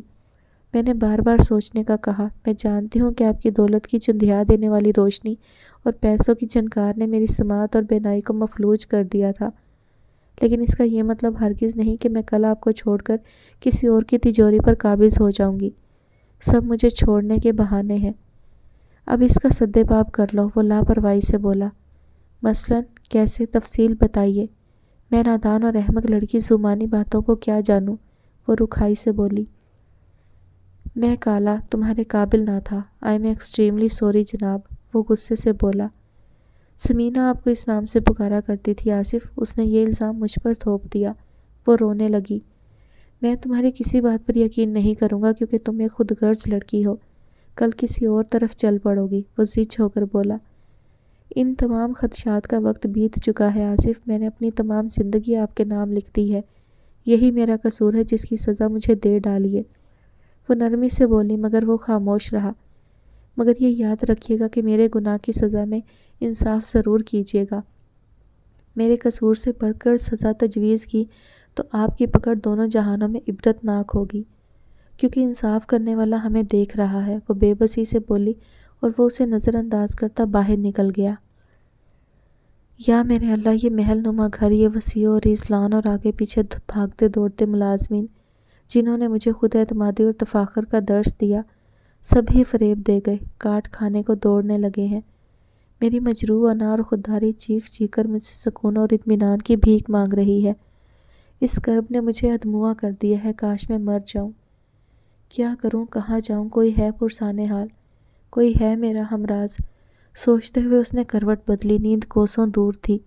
آصف نے گھر میں جو آگ لگا دی تھی وہ اس کی حدت و تپش سے محفوظ خواب خرگوش کے مزے لوٹ رہا تھا، اور وہ اس کی لگائی ہوئی آگ میں بھسم ہو کر رہ گئی تھی۔ وہ آہستہ سے اٹھی اور باہر برآمدے میں آ کر جھولے پر بیٹھ گئی اور دھیرے دھیرے وہ جھولے پر بے سدھ ہوتی چلی گئی۔ رات کے پچھلے پہر آصف نے اس کی غیر موجودگی کو محسوس کیا تو ٹیبل لیمپ آن کر کے وال کلاک کی جانب نیم و آنکھوں سے دیکھا اور غیر ارادی طور پر ہی کمرے سے باہر نکل کر اسے پکارا۔ جواب نہ ملنے پر وہ گھر کا کونا کونا چھانتے ہوئے باہر نکل آیا۔ برآمدے میں اسے جھولے پر سوتا دیکھ کر اچنبھے سے اسے جھنجھوڑنے لگا۔ وہ تیزی سے ہڑبڑا کر آنکھیں ملتی ہوئی اٹھی۔ چند لمحوں میں درد نے پورے وجود میں انگڑائی لی اور وہ آصف کے سینے سے لگ کر دہاڑے مار کر رونے لگی۔ وہ اسے سہارا دے کر کمرے میں لے آیا، اسے بیڈ پر لٹا کر اس کے قریب بیٹھ کر بالوں میں انگلیاں پھیرنے لگا۔ صدیقہ کے وجود میں سکون اور طمانینت کی لہر دوڑ گئی۔ آئی ایم سوری صدیقہ، لہجے میں ندامت تھی۔ وہ پھر پھوٹ پھوٹ کر رو دی۔ آئی لو یو حدیقہ، اس کا تو تمہیں یقین ہے نا؟ وہ اس کی سرخ آنکھوں میں جھانک کر بولا۔ جی، اس نے معصومیت سے اس بات میں سر ہلایا۔ دراصل حدیقہ اس وجود میں ایک ضمیر نام کا چھوٹا سا حصہ بھی بسیرا کرتا ہے، وقتاً فوقتاً اپنے ہونے کا احساس ضرور دلاتا ہے۔ آج کل میں اسی سچویشن سے گزر رہا ہوں، وہ افسوس سے بولا، اور غیرت و مردانگی کو ٹھیس پہنچے تو مر جانے کو دل چاہتا ہے۔ آپ سو جائیے، میری وجہ سے آپ کی نیند خراب ہو گئی، ویری سوری، اس نے رکھائی سے کہا۔ وہ اس کے پہلو میں لیٹ گیا، وہ بہت کچھ سوچ رہا تھا۔ وہ ہاسپٹل چلا گیا اور صدیقہ بولائی گھر کے کبھی ایک کونے میں تو کبھی دوسرے کمرے میں پھرتی رہی۔ دل کا چین و سکون غارت ہو چکا تھا، اسے یہ گھر پرایا لگ کر بے کل کر رہا تھا۔ اسے یقین ہو چکا تھا کہ اس کی بادشاہت کا سورج ڈھلنے والا ہے اور وہ بے دستوں پا اس بھری دنیا میں تنہا رات کی تاریکیوں میں بھٹکتی ہوئی دوسروں کے لیے ایک عبرتناک داستان بن جائے گی۔ وہ سرتا پا لرز گئی اور لاؤنج کے صوفے پر ڈھہ گئی۔ بیگم صاحبہ، طبیعت ناساز ہے تو صاحب کو فون کر کے بتاؤں، اگر آپ کی طرف سے اجازت ہو۔ خان سامہ نے ہمدردی سے کہا تو وہ سیدھی ہو کر بیٹھ گئی۔ میں ٹھیک ہوں، تم میری فکر نہ کرو، وہ ذرا نرمی سے بولی۔ کہنا تو نہیں چاہیے مگر آپ سے مجھے بہت انسیت ہو گئی ہے۔ بیگم صاحبہ، غیروں سے رشتہ جوڑنا سراسر بے وقوفی ہے جی، تنہائی قبر کے دہانے تک پہنچا کر بھی نہیں چھوڑتی۔ دیکھیں نہ آپ کے قریب کوئی بہن ہے، نہ بھائی، نہ ہی ماں باپ اور عزیز رشتہ دار۔ ایسے ہی وقت وہ سہارا بن کر دلاسے دیتے ہیں، ہمت بڑھاتے ہیں اور زندگی گزارنے کے گر سکھاتے ہیں۔ آپ کسی بہن بھائی کو اپنے پاس بلا لیں، دل بہل جائے گا، وہ سنجیدگی سے کہہ رہا تھا۔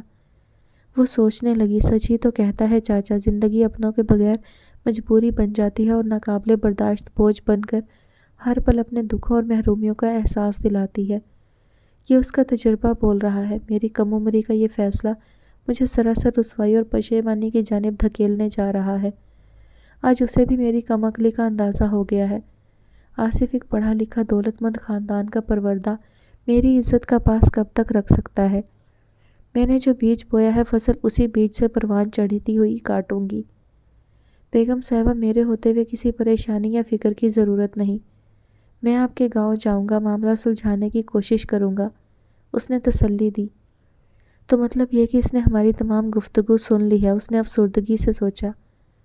آپ اتنی فکر مند کیوں ہوتی ہیں؟ اللہ تعالیٰ بہت رحیم و کریم ہے، خطائیں بھی وہی معاف کرتا ہے، توبہ کرنے والوں اور صبر کرنے والوں کا ساتھ بھی وہی دیتا ہے، وہ عقیدت بھرے لہجے میں بولا۔ میرے لیے دعا کیجیے گا چاچا، دودھ کا گلاس پکڑتے ہوئے بولی اور چاچا نے اس بات میں سر ہلا دیا۔ آج سمینہ کا فون آیا تھا، اس نے ایک بری خبر دی ہے، آصف نے کہا تو صدیقہ سرتا پا لرز گئی۔ تمہاری ماں تمہیں یاد کرتے کرتے اس دار فانی سے چل بسی، وہ دکھ بھرے لہجے میں بولا۔ یہ آپ کیا کہہ رہے ہیں؟ وہ تڑپ اٹھی۔ ہائے ماں چلی گئی، آصف مجھ سے خفا ہی چلی گئی، وہ چیخ اٹھی۔ آنسو رکے ہوئے تھے، چہرہ فقط تھا اور پشیمانی انگ انگ سے پھوٹ رہی تھی۔ حدیقہ، میں نہیں چاہتا کہ کل میری ماں بھی مجھ سے ناراضی کی حالت میں سدھار جائے، میں خود کو معاف نہیں کروں گا۔ میں ان کے پاس جانا چاہتا ہوں، وہ تڑپ کر بولا۔ انہیں سمجھانے کی کوشش کروں گا، ہو سکتا ہے مجھے گالی گلوچ اور بددعائیں دے کر نارمل بھی ہو جائیں۔ والدین ہیں، بچوں سے کتنے دن ناراض رہ سکتے ہیں؟ میں تمہیں یہی تو سمجھانا چاہ رہا تھا کہ گاؤں جا کر انہیں منا لو، مگر تم نے میری ایک نہ سنی، اپنے ہی ڈر اور خوف کے جال میں پھنسی رہی۔ وہ رنجیدہ ہو گیا تھا۔ اب بھی دیر نہیں ہوئی، چلی جاؤ، ماں کا منہ دیکھ لو اور باپ سے معافی مانگ لو۔ اب جانے کا کیا فائدہ آصف؟ ماں جس سے مجھے درگزر کی امید تھی وہی چلی گئی، اب مجھے وہاں کوئی تحفظ نہیں دے سکتا، وہ رو پڑی۔ سوچ لو، میں نے تو اپنی کل کی سیٹ بک کرا لی ہے، بہتر تھا کہ تم بھی چلی جاتی، شاید تمہارا ضمیر مطمئن ہو جاتا، وہ سنجیدگی سے بولا۔ آپ کل چلے جائیں گے مجھے اس رنج و الم میں تنہا چھوڑ کر؟ وہ حیرت سے بولی۔ میرے ضمیر کی اطمینان کے لیے جانا بہت ضروری ہو گیا ہے، دعا کرو والدین آنے کی اجازت دے دیں، وہ سوچتے ہوئے بولا۔ یعنی اگر اجازت نہ ملی تو آپ واپس نہیں آئیں گے؟ وہ ایک دم سے دہل گئی۔ ہاں، انہیں روتا بلکتا چھوڑ کر کیسے آ سکتا ہوں؟ وہ لاپرواہی سے بولا۔ ان کی آہیں مجھے برباد کر دیں گی، میں اپنی زندگی کا ہر لمحہ ان کے قدموں میں گزارنا چاہوں گا۔ آپ مجھے تنہا کس کے سہارے چھوڑ کر جا رہے ہیں؟ یہ تمام باتیں سوچنے کا وقت گزر گیا ہے، آپ نے مجھ سے جو وعدے کیے تھے وہ بھول گئے، میں بھلا اکیلی کیسے رہ سکتی ہوں؟ وہ تڑپ اٹھی۔ اس لیے تو کہتا ہوں اپنوں میں چلی جاؤ، اگر میں واپس آ گیا تو تمہیں بلوا لوں گا، نہ آیا تو طلاق بھیج دوں گا، شادی کر لینا، میرے انتظار میں اپنی جوانی ضائع نہ کرنا۔ وہ نارمل ہی بول رہا تھا۔ نہیں آصف، میں اپنے گھر سے ہرگز نہیں جاؤں گی، یہاں اکیلے رہ کر زندگی گزارنا زیادہ بہتر ہے وہاں کی ضلالت سے، ان کا سامنا کرنے کی مجھ میں ہمت نہیں، وہ روئے جا رہی تھی۔ جیسی تمہاری مرضی ہے کرو، یہ گھر تو کرائے پر ہے، اگر میں بر وقت نہ پہنچ سکا تو یہ گھر ہر صورت چھوڑنا پڑے گا، اور پھر اتنے بڑے شہر میں تمہارا تنہا رہنا مناسب بھی تو نہیں، لاہور کے چپے چپے سے تم واقف ہو، وہاں چلے جانا بہتر ہے۔ تم بہت ضدی عورت ہو اور بیوقوف بھی۔ میری بات سمجھنے کی کوشش کرو، وہ غصے میں بولا۔ میں آپ کے بغیر مر جاؤں گی، مجھے ساتھ لے جائیے، میں بہت اکیلی ہوں یہاں۔ آپ کے بغیر میرا کوئی نہیں آصف، وہ تڑپ کر بولی۔ میرا دل گواہی دے رہا ہے آپ واپس نہیں آئیں گے۔ پگلی، میں بھی تو تمہارے بغیر خوش نہیں رہ سکتا۔ اگر مجبوری آڑے آ گئی تو کچھ نہیں کر سکوں گا۔ میرے بوڑھے والدین میرے لیے بہت پریشان رہنے لگے ہیں۔ میں ان کا انجام تمہارے والدین جیسا نہیں چاہتا۔ انہوں نے مجھے اس دن کے لیے پیدا نہیں کیا تھا کہ انہیں بے سہارا کر دوں۔ تم اپنا دل بڑا کرو، مضبوط ہو جاؤ، بالکل اسی طرح جیسے والدین کو چھوڑتے ہوئے تم نے خود کو سیسا پلائی ہوئی دیوار بنا لیا تھا۔ وہ پھر طنز کر کے اسے تڑپا گیا تھا۔ آصف، آپ کو کیا کہوں اور کیا نہ کہوں۔ اوپر والا میری نیت سے بخوبی واقف ہے۔ میں والدین اور بہن بھائیوں کے لیے کیا کچھ سوچتی رہی۔ آپ تو یقین نہیں کریں گی، کیونکہ سسٹر سمینا نے جو اینک آپ کو پہنا دی ہے وہ اترنی مشکل ہے۔ لیکن میری ایک بات یاد رکھیے گا، جسے آپ بے وفا کہہ رہے ہیں، ایک دن اس کی وفا آپ کو میرے قریب لے آئے گی۔ اگر آپ نہیں آ سکتے تو طلاق کی تکلیف مت کیجیے گا۔ مجھے آپ کے نام پر بیٹھنے میں فخر ہوگا اور مرتے دم تک اس نام کی عزت و شان کی نگہداشت کرنا میرا فرض ہوگا۔ میں ہر صورت کل روانہ ہو جاؤں گا، وہ سنجیدگی سے بولا۔ تم 2 دن میں ہی سنبھل جاؤ گی، میں تمہیں بہت اچھی طرح جاننے کے بعد گارنٹی سے کہہ رہا ہوں۔ مجھے بھول کر نئی راہ کا چناؤ تمہارے لیے ہرگز مشکل نہیں۔ تم بہت مضبوط، سخت دل کی لڑکی ہو، اس لیے تمہاری طرف سے میں بے فکر ہوں، وہ طنز سے بول رہا تھا۔ میں جانتی ہوں کہ آپ سچائی پر ہیں آصف، اور والدین کو دغا دینے کا جو قدم میں نے اٹھایا تھا اس کی سزا دینے میں آپ کا انصاف بے مثال ہے۔ میری دعا ہے کہ اللہ تعالیٰ آپ کے ساتھ بھی انصاف کا سلوک روا رکھے، اور جس سے آپ محبت کریں وہ آپ کے سائے سے بھی دور بھاگے۔ شاید پھر میری یاد آ جائے، میری بے گناہی کا احساس ہو جائے۔ وہ دہاڑے مار کر رونے لگی۔ وہ خاموش اور بے پرواہ بیٹھا رہا تھا۔ چاچا نے تمام باتیں سماعتوں میں ڈالی اور وہاں سے آنسو صاف کرتا ہوا ہٹ گیا۔ پھر تم نے کیا فیصلہ کیا ہے؟ وہ کپڑے اٹیچی میں رکھتے ہوئے بولا۔ وہ اس کے کپڑے ہینگر سے اتارتے ہوئے دکھی نظروں سے اسے دیکھ رہی تھی۔ جیسے آپ کا فیصلہ اٹل اور مستحکم ہے، اسی طرح میرا بھی۔ ہمارے بیچ چلنے والے تمام ایشو کسی اہمیت کے حامل نہ تھے، لیکن آپ انہیں کوہ ہمالیہ کی طرح بلند و وسیع بنا کر مجھ سے جان چھڑانا چاہ رہے ہیں۔ میں بے وقوف نہیں ہوں، نہ ہی اپنی بدقسمتی کا رونا ہے، مگر یاد رکھیے گا کہ آپ جس عمل کو کار ثواب سمجھ رہے ہیں اس کی بنیاد میری دبی ہوئی آہوں اور گھٹی ہوئی سسکیوں پر رکھ کر آپ کو کبھی سکون اور ذہنی اطمینان نصیب نہیں ہوگا۔ مجھ سے آپ پر بھروسہ کرنے سے جو غلطی سرزد ہوئی ہے، اللہ تعالیٰ نے اس کی سزا بہت جلد سنا دی۔ محفوظ آپ بھی نہیں رہیں گے، وقت آپ کے ساتھ بھی ایسا ہی انصاف کرے گا جیسا آپ نے مجھ سے کیا ہے۔ بد دعائیں نہ دو، بندہ خاکی تم سے کبھی بھی بے انصافی نہیں کرے گا۔ آخر کو تم میرا پیار ہو، میری بیوی ہو سکتا ہے واپس آ بھی جاؤں، اگر 1 مہینے میں نہ پہنچ سکا تو پھر بھی انفارم کر دوں گا۔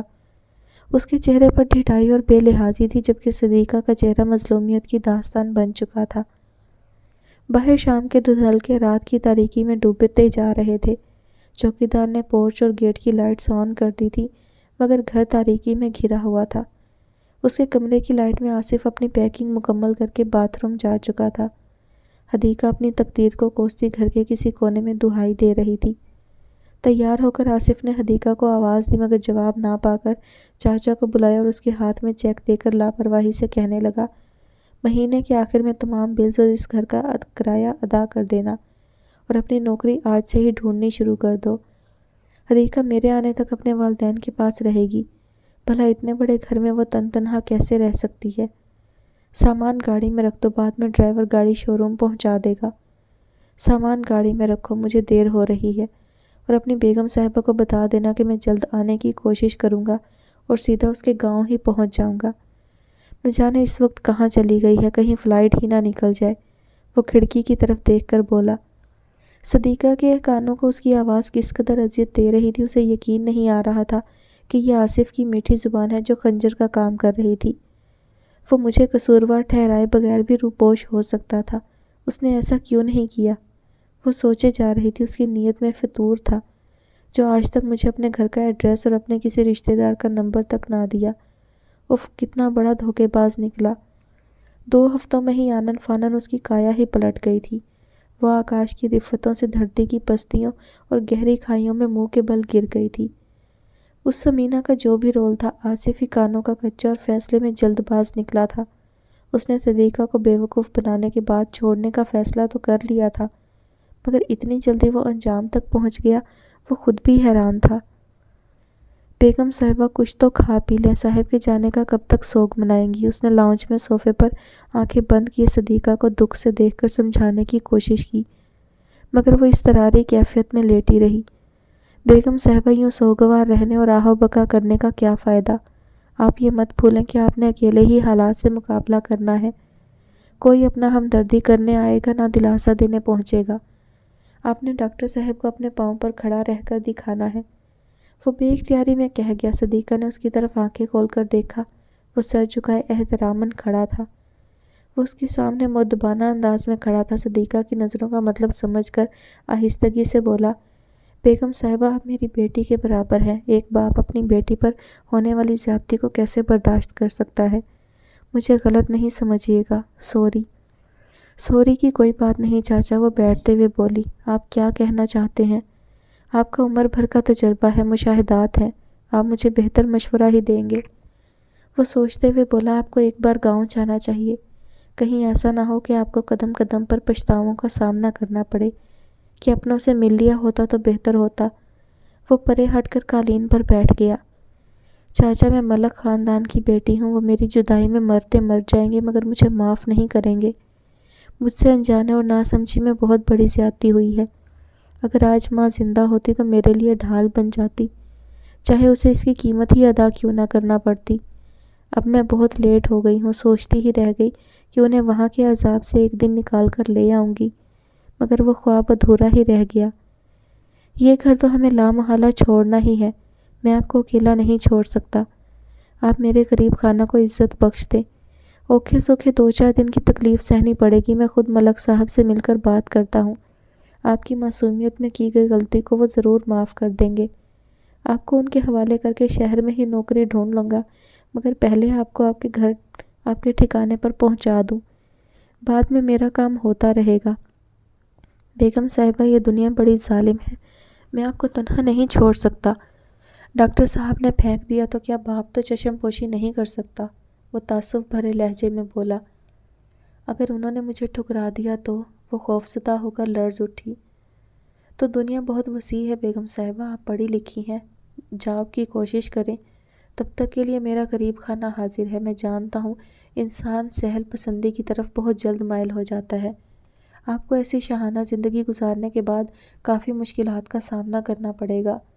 آپ ایک بات یاد رکھیں، آپ کو گری ہوئی بے بس اور مجبور عورتوں کو اٹھا کر سینے سے لگانے کے قابل بننا ہوگا، اور اپنے اس تلخ تجربے سے جو آپ نے سیکھا ہے، اسے ہر معصوم کے گوش گزار کرنا ہوگا۔ آپ ٹھیک کہہ رہے ہیں چاچا، یہ ایسا دکھ ہے کہ زندگی کی ہر مشکل اور آزمائش آسان لگنے لگی ہے۔ میں جھونپڑی میں زندگی گزار سکتی ہوں، بشرط یہ کہ فریب اور جھوٹ کی ہلکی سی رمق کا گزر میری زندگی میں نہ ہو، جہاں صرف سچائی ہو اور عزت نفس کو کوئی بھی مجروح کرنے والا نہ ہو۔ مجھے نفرت ہو گئی ہے ایسی دولت سے جس کے سامنے میں خاک کے ذرے سے بھی کمتر ہو گئی۔ وہ پچھتاووں میں گھری گومگو کی کیفیت میں بولے جا رہی تھی۔ آصف راستے بھر اس اضطرابی کیفیت سے جان چھڑانے کی کوشش کرتا رہا، خود کو کبھی میگزین کی ورق گردانی کرنے، کبھی سامنے لگے ٹی وی پر ہندی مووی دیکھنے کی طرف مائل کرنے میں کوشاں تھا، مگر لمحہ بلمحہ اعصابی تناؤ بڑھتا جا رہا تھا۔ اس سے جو زیادتی صدیقہ پر ہوئی تھی، اس ری ایکشن کا اندازہ نہ تھا۔ آصف نے جلدی یا بدیر اس سے کنارہ کشی تو کرنا ہی تھی، مگر سب اتنی جلدی اور آسانی سے ہو جائے گا اس نے سوچا ہی نہ تھا۔ سمینہ کی باتیں تو ایک بہانہ تھا، صدیقہ کی بچے کی ڈیمانڈ سے وہ دل ہی دل میں تل ملا جاتا۔ گھر سے بھاگی ہوئی بیوی کے بطن سے وہ اپنی نسل کا سوچ کر دہل جاتا تھا، کیونکہ یہ اس کی پلاننگ میں نہیں تھا۔ حالانکہ وہ ماڈرن دور کا جیتا جاگتا نمائندہ بھی تھا، اور کئی سال لندن میں گزر جانے کی وجہ سے خود مختاری اور آزادی کو بہت فوقیت بھی دیتا تھا۔ عشق کا ڈھونگ رچانا، انجوائے کرنا اور چھوڑ دینا اس کے لیے بہت معمولی بات تھی، لیکن افزائش نسل کے تمام اصولوں پر پابند رہنا اس کی تربیت کا حصہ تھا۔ جلد بازی اس کی فطرت کا حصہ تھی، طبعاً جذباتی اور لاابالی تھا،